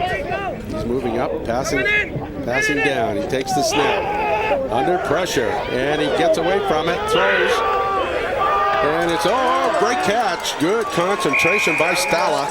He fumbled that a little bit, but was able to hang on, and a good pass by Jones, who was running the opposite way. Well, good, but not great. Dave Stella did a great job coming back to the ball. It was slightly overthrown. Stella's a real good young receiver. He's been very impressive. He's made some great catches. Ryan Jones, give him full credit. St. FX came with a blitzer. They had tremendous pressure on him.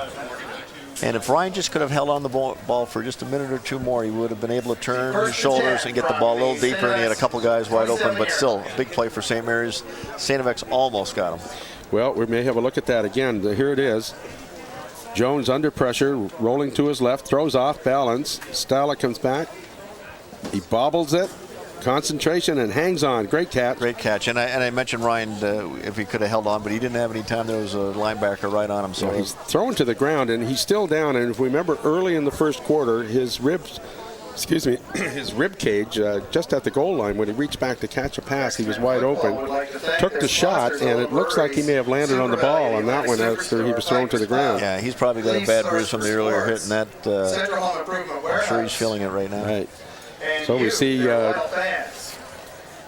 Ryan Jones But there's an experience of a good quarterback. You know, St. FX had him cold turkey there. They had 3 guys on him. He was able to get away from trouble and get a ball to one of his real good receivers that made a real big play for them. Well, that's a big play for the Huskies because that would have been 3rd down if that play doesn't work. And you know, you see a play earlier, Bill, that was almost picked off by St. FX. Game of inches, you know, just missed it. That pass could have been intercepted by X, but real good talent cut the ball. And sometimes it's just getting the breaks. So we see Stella is still down there on the sideline. And we have an update on Matt Demers, Bill. Well, Demers is not returning. They're working on his hip area, and they don't want to take any chances with a great player like Demers with the score like it is. So he's up for the game, but I'm sure he'll be back. Well, like Stella, he was hurt a couple of times during the game, and I'm sure they just don't want to make that any worse. And we know Demers went back in the game. He's a tough kid, and second time around when the coaches being a little smarter about it. And I think Stella the same. He looks like he's hurt his rib area again, and they probably won't take many chances with that. So a big first down for St. Mary's as the ball moves into the St. FX 27-yard line. 1 minute, 40 seconds left in the 3rd quarter. 20-0. The Huskies leading. Brian Jones, the handoff goes to Perez, and he's going to be brought down Perez, the ball carrier, with a gain of about 2 or 3 yards on the play.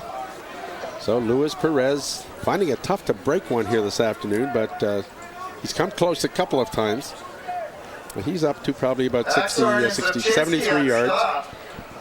So about 30 yards, Bill, and he becomes the 2nd leading rusher in intercollegiate history. 4-yard line. So it's 2nd and about 7 for the Huskies as the ball is in on the 24-yard line. Brian Jones in short punt formation. He's got 5 receivers. Perez is staying as a blocker. There's that pass that's been open all day for the Huskies.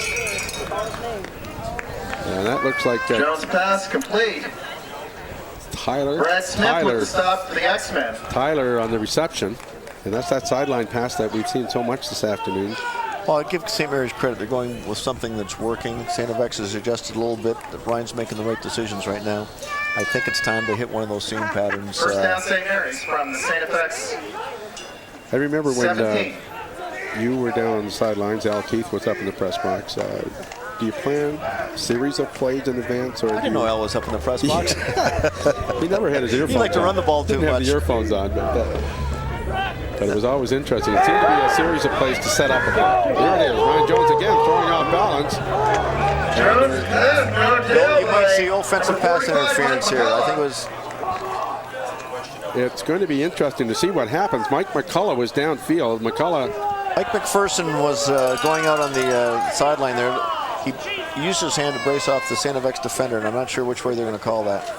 Well, Mike McPherson, a young man that we should mention, his dad, Burns McPherson, played with St. FX back in that College Bowl team in 1966. Burns from Alexandria, Ontario, now living in Halifax for a long time. Mike's a great kid. He's a really good athlete. That's interference. He's had a tough time. St. FX, number 45. He's had a tough time getting into the lineup. He got injured in training camp, and it's a tough lineup to crack. But Mike's a real good athlete, and I think St. Mary's might have got away with one there. Well, McCullough was charged with the pass interference on that one. There it is again. It looked like neither player actually touched the ball. The contact came prior to the ball arriving, and we have the benefit of having Bill Glendenning sitting near us, Bill, and we can... they haven't made a bad call yet, he tells me. Glendenning hasn't made a bad call in 30 years. There's the pass. It's complete. Touchdown to Jay Curry. Well, Jay's had a great day. He's getting close to double digits in receiving, and there was a little push out, fade, and Ryan made the right decision, put it right on the money. So that's taking advantage off the penalty very quickly, going for the 6 points on the next play, and he was wide open on that. He just let him run. Well, if the ball's put in the right place, it doesn't matter how well you cover him. It was outside shoulder, and it was the right distance, and Kerry there had no chance. Let him run under it. Especially when you get close to goal line, you really got to play tight and play man-to-man coverage, and it really puts pressure on defensive halfbacks. Right. And if the ball's thrown properly, it's hard to cover. So that was the last play of the 3rd quarter. St. Mary's go up 26-0, and this will be the attempted point after by Bartolacci. Nice shot from the end zone. Kick is up, and it is good. Kick is good. 27. St. Mary's Huskies 27. St. FX no score at the end of the third quarter. St. FX no score.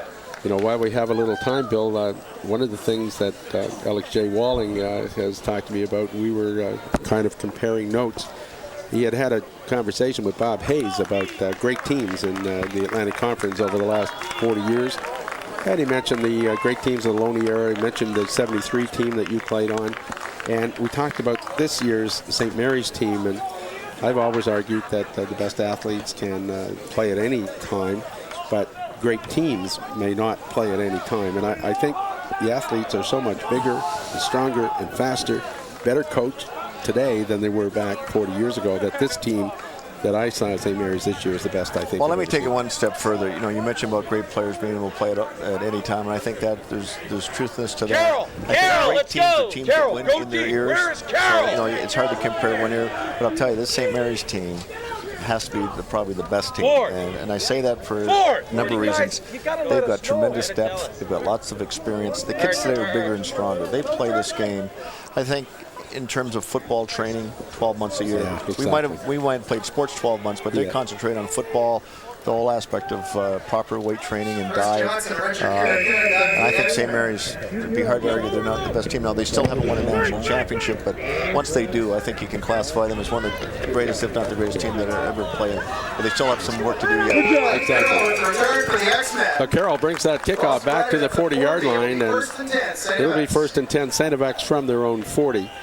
As Bill pointed out, it was always interesting watching those teams during those eras play. I remember Coach Loney picked his 63 team, Bill, as the best team that he ever coached. Not the team that won the College Bowl in '66. So it's always a judgment call, and it's not necessarily the one that won the big one, but they're just great athletes. Yeah, and I know one. In the years I coached at St. Mary's in the 80s and 90s, one of the best teams we ever thought lost to the Atlantic Bowl to Western. Exactly. Teams we didn't expect to win moved on, so you never know. Oh, it's 1st down, St. FX. Chessa in a quarterback, fakes. Now he throws long downfield for Fougere, and Fougere trying to go up for the ball. And then he tried to catch it on the carom, but Fougere was hit as he turned back to catch the ball. And he's shaken up on the play. Phil Robert came across once the ball was deflected, didn't take any chance on worrying about the ball, just make sure that Fougere didn't catch it and gave him a big hit. We're going to see it here again. There's the pass. Looked like Fougere might catch this one. Well, Curtis Nash has been on him all day, just a little underthrown, a little inside. If the ball's just thrown a little bit more outside, Fougere can use his height advantage, but Curtis Nash is smart enough to use his position, you know, and not allow Fougere to get in. He's done a great job on Fougere, but the ball's got to get a little bit more outside. That's 2nd down at 10. Coming wide to the left is Flynn. Fougere is going to sit out a play after taking that shot. Chessa waiting for the snap. Chessa fakes once, gets away from one. So he said he likes to run the ball. And he comes up and we'll see this. It looks like he ran into even one of his own linemen downfield before he was hit.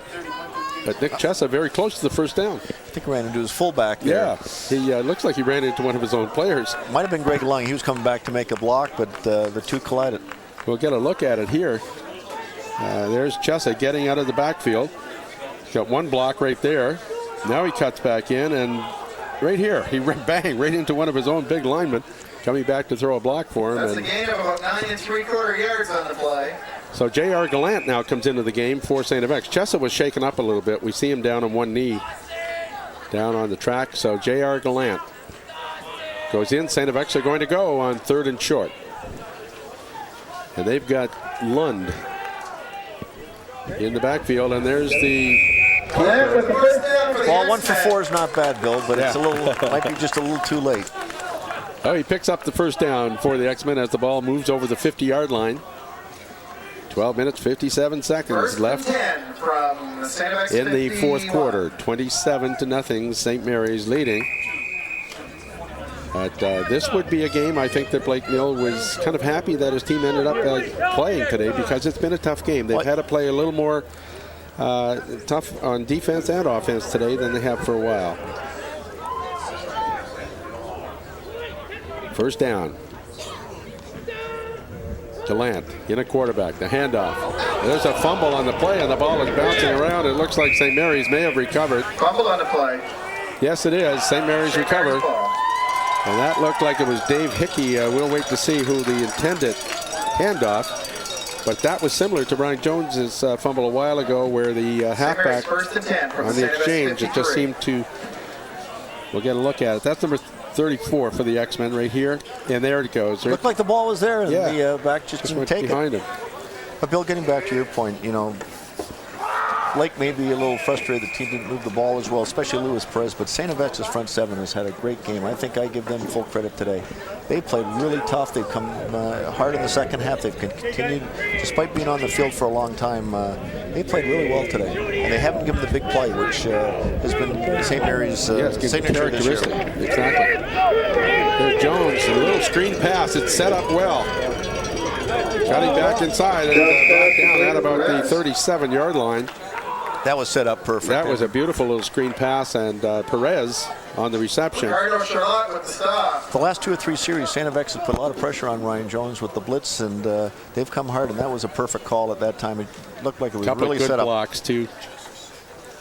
There you see one there, and Perez was able to cut back inside, and Charlotte cut him down at the 37-yard line with a hard hit. Oh, it's 11:54 left in the fourth quarter. There's a handoff on the reverse. And there comes Tebow. He can fly. Flag on the play. Tebow breaks one tackle, breaks another, and he's brought down. But there is a flag away back. Looks like a hold against St. Mary's. Holding St. Mary's. And that may be on number 60. He doesn't look very happy. I think it was a hold on Ricardo Charlotte there on the reverse. They tried that play earlier in the first quarter and didn't work out very well either. I think Ryan Jones fumbled that particular time. But X had that well defended. That was Ian Ferguson, I believe, coming across. We'll have a look at this. St. Mary's, number 67. First down repeated. Yeah, Ian Ferguson, number 60, the center. It was. It looked like it was behind the play as well. It looked like the play had already taken off. Actually, that might Bill, have been I think he extended his arm. It was a push might from have the been back. a push rather than a hold. Yeah, it was an illegal block. There's Tebow. Just didn't get any running room. But even if there was no hold there, that play wasn't going anywhere. X had it defended very well. So it's 10-yard penalties. First down and 20. First down, repeat it. Now we have the spread offense. Guys, give you a 5 receivers. Perez goes up on the line. There's the snap. Perez now going downfield, actually, and he is. The pass intended for Pat Tebow on the far side goes over his head out of bounds. A little over his head, but I tell you, I think John Tebow should have kept continuing. He sort of sat down in his zone there, but Ryan expected him to go downfield, and if he caught that on the run, he could have walked in. Yeah. Bill, I've been watching the St. FX front fork in that play particular. They're coming hard. They're really, really coming hard. I give them a lot of credit. You figure they've been on the field for a lot today, but those kids are coming tough, and they're giving St. Mary's up front everything they can handle. Well, Blake, of course, looking on very intently, and as we said, it's been a good workout for his Huskies today, and he's probably, as I say, happy with that, but would rather probably be a little bit more on the scoreboard. There's a pass. That's the pass that's been there, as we've been saying all day. That's Tyler. There's a late flag thrown on the play. Now that was Patrick Tebow, and he might be a little frustrated, but we'll wait and see what happens. It was a push after the play, but I think it was retaliation. So I think it was after the whistle, and I think they're going to move it back another 15, and that's exactly what's been hurting St. Mary's late in games. That's what it is. It's objectionable conduct, and that's exactly what Blake has been talking about. He wants them to stay away from those late in the game, and Bill, you pointed out, it's 10 minutes, 47 seconds left in the fourth quarter. St. FX looks like they're going to decline the penalty and force St. Mary's into a punting situation. We see Bartolacci on the field. Conduct. St. Mary's, number 19, after the play. 10-yard penalty, third down. Yep. And we've got somebody else in the St. FX backfield. Number 82 is back deep to receive this kick. And that's 23 for St. Mary's. Paul Arsenal is back there with Kerry Carey. And we see young quarterback Chessa being worked on by 4 or 5 medics down here in front of us, and we hope that will not be a serious injury. But he looks like he's hurt. Yeah. Kerry Carey gets that ball in the air. Flag on the play. Could be a block. Kerry Carey is going to try to get to the outside, but Perez, who's even playing on special teams this afternoon, is over there to cover. You're going to see no yards, Bill. Preliminary indication, no yards, St. Mary's. There it is. The call is no yards, called against St. Mary's. But again, as we pointed out, down in front of us, we see at least four medical people working on Nick Chessa. And it looks like his neck that they may be working on. So we hope the young guy is not seriously hurt. St. Mary's, number 25. No yards. Down, Called against St. STFX. Mary's, and you're picking it up this afternoon. They have the referee mic'd out on the field. And that was number 25 at St. Mary's. First and 10 from Cartier Shields, who was charged with the no yards. their own 39. South Santa Fe will scrimmage first and 10 from their own 39-yard line. 10 minutes, 27 seconds left in the fourth quarter. And J.R. Gallant is into the game.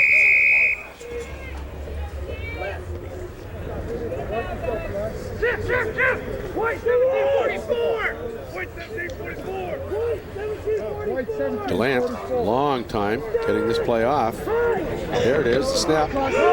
Right up the middle, it goes to Matt Williams, and he has hit hard just right at the line of scrimmage. He might have picked up a yard or two on the play. But some good hitting going on out there. Both defensive have played really hard today. Yeah, a lot of hard hitting. Fundamentally, real good tackling, real good hitting. Well, you and I were talking before the game, and I thought there's a hit there. St. Mary's defense, not illegal, but they hit to hurt. And they're great tacklers. Demers, Bonaventura, Barbati when he's out there. But Bonaventura looked like he got hurt again this afternoon, so we'll wait to see if he's... second and 8 for the X-Men. Gallant is in short punt formation. They're in the spread. There's the snap. Gallant with some time. Throws underneath. It's complete. That's to his brother Andrew, but he was down when he caught the ball, so automatically the whistle goes. And he took a pretty good hit by Leslie Mullings. And Mullings is another one of those newcomers who's a running back. So they're all getting a shot in there this afternoon. He's a good athlete. I've watched him run the ball as well in the exhibition and in some of the games. He's an excellent runner as well. And I guess it's only natural. He played at St. Mary's High School in Hamilton, that he plays at St. Mary's University. But two of his coaches up there, actually, were Mark Valvasori and Dennis Hall, who played with St. FX several years ago. I'm glad they sent him to St. Mary's. That's right. Andrew Gallant, standing on his own 30-yard line, takes the snap. Kick is up. It's a high, wobbly kick coming down to Curtis Nash. Nash, not much room to go, but he steps out of bounds, and he started high-stepping down the sidelines, but he had stepped out. And he's going to be whistled out of bounds at about the 39-yard line of St. Mary's. So first and 10 for the Huskies. 8:48 left in the fourth quarter. That score from Mount A that we had was 16-3 at halftime. We haven't heard anything since. So it would look as if Acadia, if they can hold on to win today, will have the tiebreaker against St. FX because they won 2 of the games. There's the score, 27-0. The Huskies leading here in the fourth quarter. There's Billy Robinson now in a quarterback for the Huskies, and he keeps it wide to the left and picks up about 2 to 3 yards. So Billy Robinson getting his baptism of fire here this afternoon in the fourth quarter, and I can say it. I know you're not going to say it, but Billy is the son of Bill Robinson, and Billy Jr., great athlete, played basketball and football, but I know he's enjoying the football, Bill. And, I know. He's certainly excited to have an opportunity to get some playing time and the experience of what it's all about, especially the quarterback. And this is a tough game, so he's getting in there under good game conditions today. St. Mary's with there's Robinson back, looking to pass, throws over the middle, it's complete. And that looked like Stala, but I'm not sure. if he would be back into the game. We'll wait to see when they unpile. They ran their slot crossing pattern there. Right. Fleming with the reception. That was Fleming with the reception, but Billy waited, and actually that I don't think was his primary receiver, and looks like he went to a secondary receiver, which is great. Well, Lex has been doing a pretty good job today, and again, the composure to wait and find somebody to open, especially on a young quarterback. You don't want to turn the ball over. Exactly. Richard Carey, And that's what getting in and having that type of experience allows you to do. So it's third down for the Huskies. They were short of the first down, third and about 4. Back deep is Carey. 53. And then we didn't have the other guy open. The third level, which is you. Here's the kick. Good kick. Carey gets it on the first bounce. Looking for some blocking. Up the middle. Oh, and he's hit hard at the 40-yard line. Carey with the return for the X-Men. Richard Carey. And we just had a report that Nick Chessa, the young quarterback of St. FX, has got a concussion. And he will be definitely out for the rest of the afternoon. And there's a late flag thrown. Flag on the play. We'll wait and see what that is. It was well after the play. Coach Neal looking on, not very happy with what he sees. Well, St. Mary's are moving, so it looks like it's another one of those Objectionable conduct, them. St. Mary's. Objectionable conduct called against St. Mary's. And we'll get the number. Conduct. St. Mary's, number 40, after the play, 10-yard penalty, first down. Well, that's Kyle Morrison this time, and Kyle a little frustrated. There's that replay. Oh, and a big hit by Morrison. Geez, you make a good play, why not you just finish there? So maybe a little trash talking, and the referees just don't put up with that anymore. First and 10, St. FX from their own 50-yard line. J.R. Gallant into the game now. Chessa has been injured, and we've got whistles all over the place. We don't know if that was, if they were drawn offside or if it was illegal procedure. I think the call's going to be procedure here. There was 2 or 3 linemen jumping off. I think the center forgot what number the ball was coming up on. And Kyle Morrison talking to the official down there. And we'll see if they will take the penalty or it is offside against St. Mary's. Well, that St. Mary's, 5-yard penalty. The cadence sometimes, it looked like a long count. Sometimes they draw the offense outside. Yeah, I know Bill. I just watched one of the officials that called procedure, the other one called offside, so I guess they were overruled. Yeah. So there's the coaching staff. Blake is. You indicated procedure. How is it offside? Yeah, they saw the same thing, Bill. They saw the official that indicated procedure, and then all of a sudden the offside was called. So it was an offside call. So it's a gain of 5. First down repeated, so it's 1st and 5. Gallant, the handoff, goes to Williams. He breaks off tackle, breaks another tackle, and gets into the 37-yard line, and that's about the longest run we've seen today. I think it's the longest play they've had all day, and that was a real explosion by Matt Williams. Good job by the offensive line here. Now we see Dave Hickey coming in. Yeah, there's a big hole. Great blocking on the interior of the line. The X-Men offensive line. Yeah, that was Pete Hewitt had a shot at it and didn't make the tackle, and but he had full motion going as soon as he hit the line. Oh, it's first down, St. FX, as they move into Husky territory. It's at about the 38-yard line. 6 minutes left in the fourth quarter. Short punt formation. J.R. Gallant under pressure, gets away, throws it, and it's incomplete.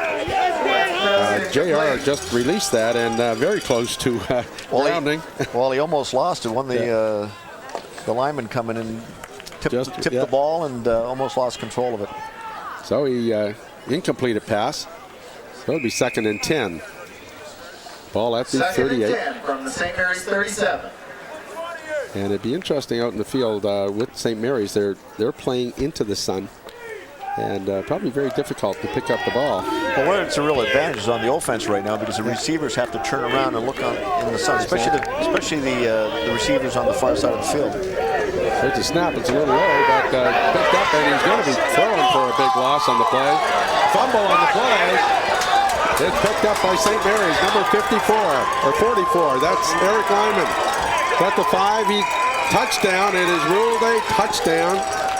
And it'd be interesting to see this. It looked like he was down, but may not have been.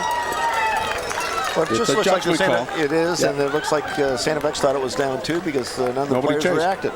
Exactly, and no flags on the play. So we'll have a look at this, just the replay, to see how close it is. See if the knee was down before. Here it comes. There he is. Oh no, it was knocked out well. Yeah, well before he was down. It was just nobody was able to see it. Eric Lyman. Troy Hutt made the play on that, number 58 for St. Mary's. He caused the fumble with great pressure from the outside. There you see Lyman. They don't get a chance to score many touchdowns, and he's got it in full gear going downfield. Get the touchdown. The snap, the kick is up, and it is good. It's good. So a turnover again leads to another score, and we've seen St. Mary's capitalize on at least 3 today. The opening kickoff, they got 3 points. Then following a fumble by the quarterback, they got a touchdown, and then on this one, Lyman went all the way for the touchdown. That's tough for St. FX. You know, their defense. You know, the score is 34-0. I don't really think that reflects the way the St. FX defense has played today, and they're playing good. Again, it's a good St. Mary's team, but I give a lot of credit to St. FX defense. They've done a real good job. I don't think it's so much St. Mary's not playing well. They've played pretty well. Mind you, the conditions have been a little difficult out there. It's been slippery, and there's been some moisture out there from the earlier rains, but this has been a real good test for St. Mary's, and I think John Stevens should be proud of the way his team's played. Obviously, on offense, he would have liked to accomplish a little bit more, but he's going against a great defense with a real young offense. So Bartolacci will go into kickoff for the Huskies. 5:18 left in the fourth quarter here at Olin Stadium. Hickey, Stetson, watch the swim. And we'll see what Bartolacci does this time. The last time he kicked off. There's Bartolacci. The kick, he kicks a long kickoff. It's going to come down to Carey. Carey gets to the outside. He's got some room. Carey trying to get away. He cuts inside, cuts back outside. He's brought down at the 45-yard line of St. Mary's. So Richard Carey, an exciting young runner, had some room on the outside and was able to. Well, not a very good job by St. Mary's on contain there, because that ball wasn't really kicked right to anybody. They had time to set up. There we see the contain was all on the inside, and he went to the outside. And number 20 for the Huskies was the one that was able to get back to make the tackle for St. Mary's. That was Crefton Bowlers. Well, the one thing about this half, Bill, is that St. FX has had good field position. This is the 4th or 5th time this half where they've been inside St. Mary's territory and just haven't been able to take advantage of it. So it's 1st and 10 from the Husky 45. J.R. Gallant back in the ball game. Nick Chessa has a concussion. Handoff goes to Hickey, and wow, he is belted in the backfield. He didn't even get a chance to get moving on that one, and he was thumped back there. So it'd be a loss on the play off about a yard or two. That was Troy Hunt, I believe, Bill, number 58, who's now in there, and he's had a couple great plays. Caused the fumble last time, and made a big hit there. There it is right there, boom. And Hickey had nowhere to go. Gallant in shotgun. 2nd and 12. There's a Offside. There's a pass. It's complete to number 15 of St. FX. The last pass complete to Brad Ford. And that's Brad Ford with the reception. It's going to be well short of the first down. That's a gain of about 7 on the play. They give them up to the 40-yard line. It's a gain of 5 or gain of 7. It looks like they're going for it, Bill. So St. FX are going to go for it. We're in the fourth quarter, 3:45 left. They're 1 for 4, I guess, this afternoon on 3rd and short. So this is the 5th time they've had short yardage. Well, this is not short. It's 3rd and 5. He's got the I formation in the backfield with Greg Johnson, and now we've got. They might be punting now, Bill. Couple of flags on the play. Be 3rd and 10. I think John wants to give his defense a little credit here. Procedure. St. FX number 64. They ran about 16 seconds off the clock. Maybe that was the intent. Down. 3rd and 10. Here's the you see the replay. There's the movement right here. Left tackle or guard. Yep. Yeah, that was definitely movement prior to the snap. So Andrew Gallant is in there to kick deep to Curtis Nash, and that is Tyler on the far side. We'll wait to see. There's Glant's kick. It's high. Very nice. Into the sun. Curtis Nash.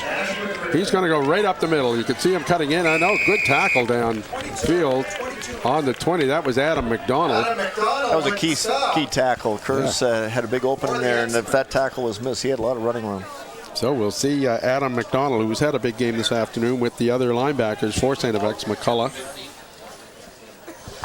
And there's Marcus Fitzgerald, number 34, you see in the sidelines, a first-year player with the X-Men. That's Matt Williams, number 20.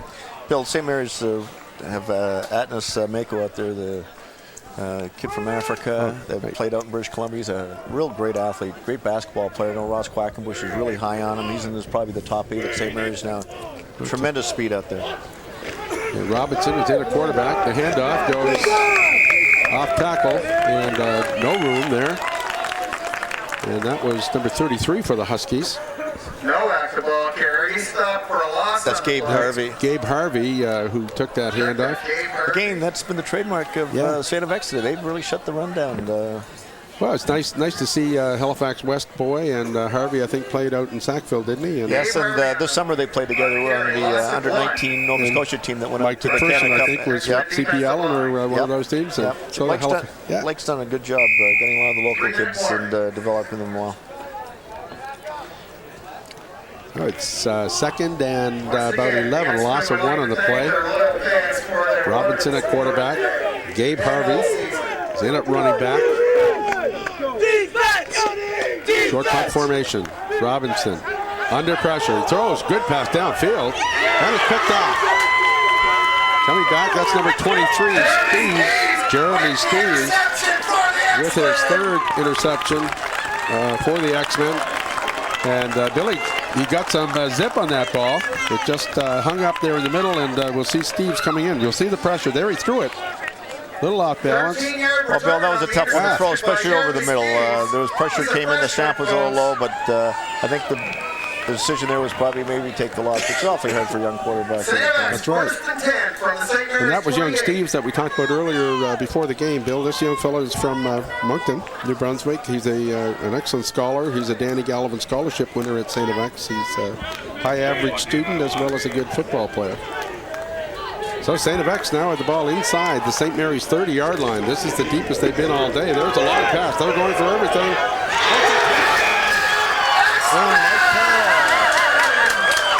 Carroll on the pass from J.R. Gallant, and that's one of those passes you said, Bill, you throw it, you let them run under it, and it was away from everybody. Well, he got it outside, and it was right on the money. It was a perfect pass. He finally got some protection to throw the ball. Took advantage of the turnover. So St. FX scored a touchdown against the Huskies, and I guess that's probably what they wanted to do here this afternoon. There it is. You'll see good protection this time. He had lots of time. He lays it up, and Carroll, there he is. It's to the outside, so the defensive player just couldn't get there. Perfect spot. And that was Dennis Arruda that was there in the coverage. The point after is good. So the score, St. FX, or St. Mary's 34, St. FX X-Men 7. And we've got less than 3 minutes, 2 minutes and 14 seconds left to play here in the 4th quarter at Olin Stadium. So it's a first time really that they moved the ball. There just seems to be an exchange of mistakes earlier in the quarter, but that was a couple of penalties, the objectionable conduct penalties. Well, the penalties didn't help, and obviously the turnover hurt them a lot there, and they took advantage of it, and that was probably the nicest thrown ball from St. FX today. Yeah. So they'll be kicking off, and see what they'll do. They'll try to go for the short kick, which I rather doubt, but they may. That's Stefan Linder, number 6. He is the place kicker for St. FX. Score, St. Mary's 34, St. FX 7. And we see Gabe Harvey talking to Coach Neal. So Gabe going in to receive this kickoff along with Tyler and number 27 who is going back deep. That's Mike McPherson. So we have McPherson, Gabe Harvey, 2 high school football players, and of course Bill Robinson has been in at quarterback, another Halifax West product. So the Halifax high school football system providing lots of players to this intercollegiate Football League. There's the kick. He's kicking to the sidelines. Here they come. Oh, right. Big collision. And that may be interference. There we see two players roughing on the sideline. 25 at the Huskies. That was a real nice kick, Bill. I'm not sure what the penalty is, but... looked like he led with his helmet. It might have been the... I'm not sure. The STFX. We got Glenn Denning beside us, and we'll perhaps get something from Bill. I think we've got an illegal interference. Yeah. So it may be illegal interference called against the Huskies because of... Stop the clock. If he can, it's 1 minute 40 seconds showing. Well, I know when the St. Mary's played, it might have been Mike McPherson who really took a lick on this play when he was trying to, before the ball got there. So we'll wait and see what the ruling is. The officials are talking about it. It's interesting. Bill Glendenning mentioned it might have been early blocking before the ball got there, and then the other one might have been the STFX guy going in with the helmet first, which is spear tackling or spear blocking, I guess they call it. We'll wait to see what. Ladies and gentlemen, this is interesting. Defense today. So the clock goes back to 2 minutes 7 seconds, which was down to 1:40, so they put 27 seconds back on. I think the timekeeper got caught up in the moment. Defensive coordinator Mike Stewart from Antigonish, Nova Scotia. Now we're going to get the signal. It looks like Looks like a double major. Yeah, it looked like an illegal interference called against STFX, and then piling on. Called against STFX. And then a piling on penalty added on. Piling on penalty as well. You see them talking to Adam McDonald, so that'll be about probably about 25-yarder if that's. Illegal interference gives them the ball. So it should be probably a 15-yard penalty added onto the. Okay, we see the referee trying to explain it to Adam McDonald. Here it comes again. We'll pick him up. We'll let you listen in. Hey, we got illegal interference on a loose ball. STFX number 53. We also have unnecessary roughness piling on. STFX number 45. 15-yard penalty. First down, St. Mary's. So it is a 15-yard penalty. So it was illegal interference on a loose ball was the first call against STFX, and the second one was a 15-yard piling on. Here it is again. It's difficult to pick it up there, but the piling on came a little bit later after the play was dead. So it's 1st and 10 for St. Mary's right from center field. The pass to the sidelines is complete to number 5, and he's knocked out of bounds right in front of the St. Mary's bench. At that Aston Mako yeah, from British Columbia, and a great athlete. So he's a basketball player as well, you say? Real good basketball player, good athlete, got tremendous speed. Yeah, St. Mary's went back to the quick hook there and picked up 15 yards. That's a first down for St. Mary's. The ball is spotted at the 36-yard line. 2 minutes left here in the fourth quarter at the Olin Stadium. St. Mary's break from the huddle. They've got Gabe Harvey in at fullback. And they've got the spread offense, 5 receivers. Mako is wide to the right. There's the fake snap, and nice bootleg by Robinson. Throws complete to Mako. And a great fake in the backfield by Robinson that time, as you'll see on the replay. He had the STFX defense going to the right, and he rolled to his right, which was the opposite way, and found Mako wide open. Well, it was a nice play. It looked like Bill had an option in there with Atnas either to go deep or pull it up, and the defender had him covered deep, so he made a real nice read, and good play. So it's another first down for the Huskies as they move the ball downfield to the 20-yard line. Robinson in short punt formation. He's got Gabe Harvey set beside him. And number 79 of the Huskies is onside. 75, that is, Ryan Pedley. Here's the snap, it's low. Robinson picks it up, he's going wide to his left. He's looking, throws off balance into the end zone. It's knocked down. And difficult to tell. That Brad Smith. Knocked down by Well, St. Mary's rolled out on the in play, the end zone. and they did a good job sealing. Threw off that wrong foot, which is really tough to do when he had a lot of zip on the ball, and there it is. A good defense by Brad Good coverage. Smith. I think the option B there, the run could have been there, Bill. And that was intended for Mike McPherson, that pass. It's 2nd and 10, 1:45 left in the fourth quarter. 34-7, St. Mary's leading the STFX-7. Right to the left is Tyler. Mike McPherson is in the slot. Naku is in the slot. There's the pressure coming on Robinson. Oh, he's swung under at the 29-yard line. The blitz was there, and they came firing from everywhere. And that was Purinen who was in there first, and Adam McDonald. Well, that St. FX came really strong there, and they did a real good job covering in the secondary. And I think the best decision there was the only decision was to duck. And St. FX did a good job covering there. There's Robinson coming off. And as you say, he covered up and no fumble on the play. So Bartolacci is into. He's going to try a 36-yard field goal for Bartolacci. 36-yard field goal attempt. See, deep in the end zone. That's a snap. Kick is up, and it is good. So Bartolacci with a 36-yard field goal with 1 minute 20 seconds left here in the fourth quarter. St. Mary's 37, St. FX 37, or St. Mary's 37, St. FX 7. 1:20 left here in the fourth quarter. And a lot of the seniors here this afternoon, there are about 7 or 8 players that Coach Stevens will be losing, but most of his players are coming back, and many of them are first year. So. Well, that's got to be a good sign, and they're young, and but you know the St. FX defense has played a great game today against a real tough St. Mary's team offensively. I think their quarterbacks have developed some and get a little more experience. That offense takes longer to develop, and I think there's some good signs out there. And I know John got some real good young recruits, and the future looks good for St. FX. Yeah, well, the fans are appreciative of the effort they've given today, and I think that's all they can ask is to give that great effort. And whoops, there was one that had 6 written all over it.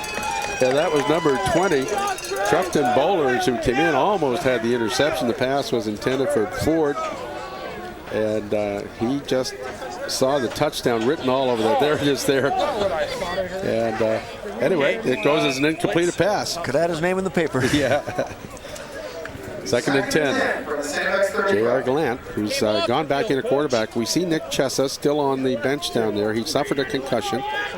Young quarterback from St. Thomas More High School in Vancouver. There's a snap. Flag on the play. There's the pass. It's complete. Tackled immediately. And the receiver, number 10 for St. FX, that was Flynn. He was hit immediately right in the back. And the flag may be procedure. It looked as if somebody was jumping on that line. Well, we see the referee talking to the St. FX.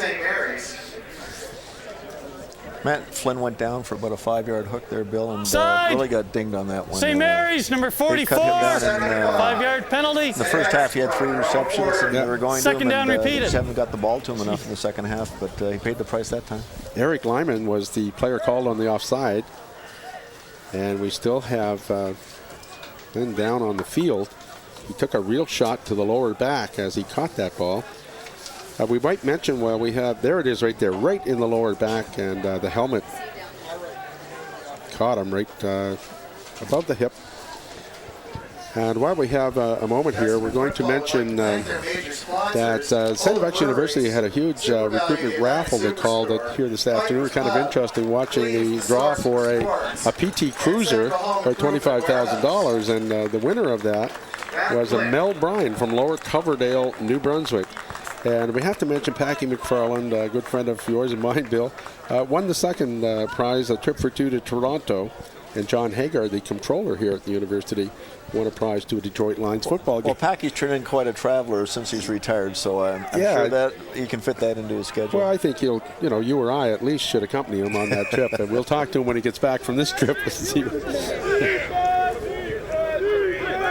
It's a second down and 5. The gain was 5 on the play.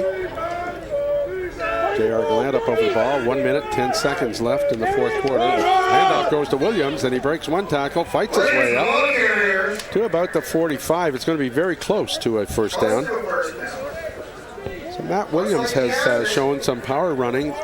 The young guy out of Cobequid Education Center, one of Mike McKay's football players, another high school football player, Bill, from the Metro High School. He had a great high school career, and he's an explosive player, and he's had a couple good runs here in the second half. Yeah. Well, it's nice to see these players. Scott Verge, of course, big defensive lineman with Acadia, played with Cobequid too. So a lot of the graduates off the Metro High School Football League. And it's nice to see our own Dr. John Hugh Gillis back into the high school football program. Absolutely. The high school is where the kids really learn how to develop their skills. And the other talking of young players, that Kyler Crawford from New Brunswick. Yes, I saw him play this summer with the New Brunswick team, and he's a big kid, and he's got a lot of potential. Yeah, he's a starting tackle with the X-Men, and Kyler is the son of or his dad, I should say, played with John Stevens at Acadia. So Kyler now here at St. FX. It looks like a little short. This will be the 6th time that St. FX will be forced to go. Probably seven if you count the fake punt. So they've had a lot of challenges today on third down. Exactly. So it's third down in inches or centimeters, I guess now. Third down. Going wide to the left is number 82 for the X-Men. And it's a keeper by J.R. Gallant, and it looks like the forward thrust has certainly taken him over the 45-yard line, so it'll be a first down for St. FX. 49 seconds left on the scoreboard clock. Gallant with the keeper. And Bill, before we get to the finish of this game, it's been great having you with us this afternoon on Eastlink, and enjoyed it very much. Well, I really appreciate the invitation to come up here, and it's always great to do university sports. The kids play hard, and there's one team that's got a future down the road, and there's ones that might have a future in the next month or so. So it'll be interesting to see what happens. 37-7, the Huskies leading here in the fourth quarter. J.R. Gallant going back, going to pass, throws to the sideline, and that was Fugier, and that was right into the sun over there. As you mentioned before, the receivers, when they turn, are going to be looking right into that sun as it's setting. There it is there. Pretty good protection. Good throw. Okay, it's just a little too high. Fugier must be getting a little frustrated because Kurz Nash has been right beside him all day. He's done a wonderful job covering a real top receiver in this league. He's been Craig's wallet this afternoon. Craig is in his back pocket. Or Curtis, I should say. There's some of the X-Men looking off the sidelines. Probably pleased with the effort that they put out this afternoon. They're playing one heck of a football team here in the St. Mary's Huskies. There's the short punt formation. Gallant throwing long, hangs it up. It is intercepted by St. Mary's.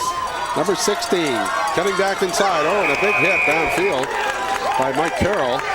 Mike Carroll with the tackle. And that was number 16 of the Huskies, Josh Lebucki. Great effort there. That ball was thrown long, and he made a real good effort to go get that ball. And yeah, that ball was thrown about 45, 50 yards in the air. Ladies and gentlemen, once again, there it is, way downfield. That is a great interception. Two of them went up for it. And Lebucki cutting back inside. Picks up a couple of blocks, you'll see here. But then a big hit right there by Mike Carroll. Upends him. So it's 8 seconds left on the scoreboard clock. St. Mary's have the ball. And we'll probably see them just a snap and kneel down. So the X-Men are coming in tight. So are the Huskies. And we'll wait. Time will be going in. There it goes. And this will be, barring penalty, the last play of the game. Well, they snapped it a little quick. 6 seconds left. Now we have it working its way down. It's down to 0. This will be the final play.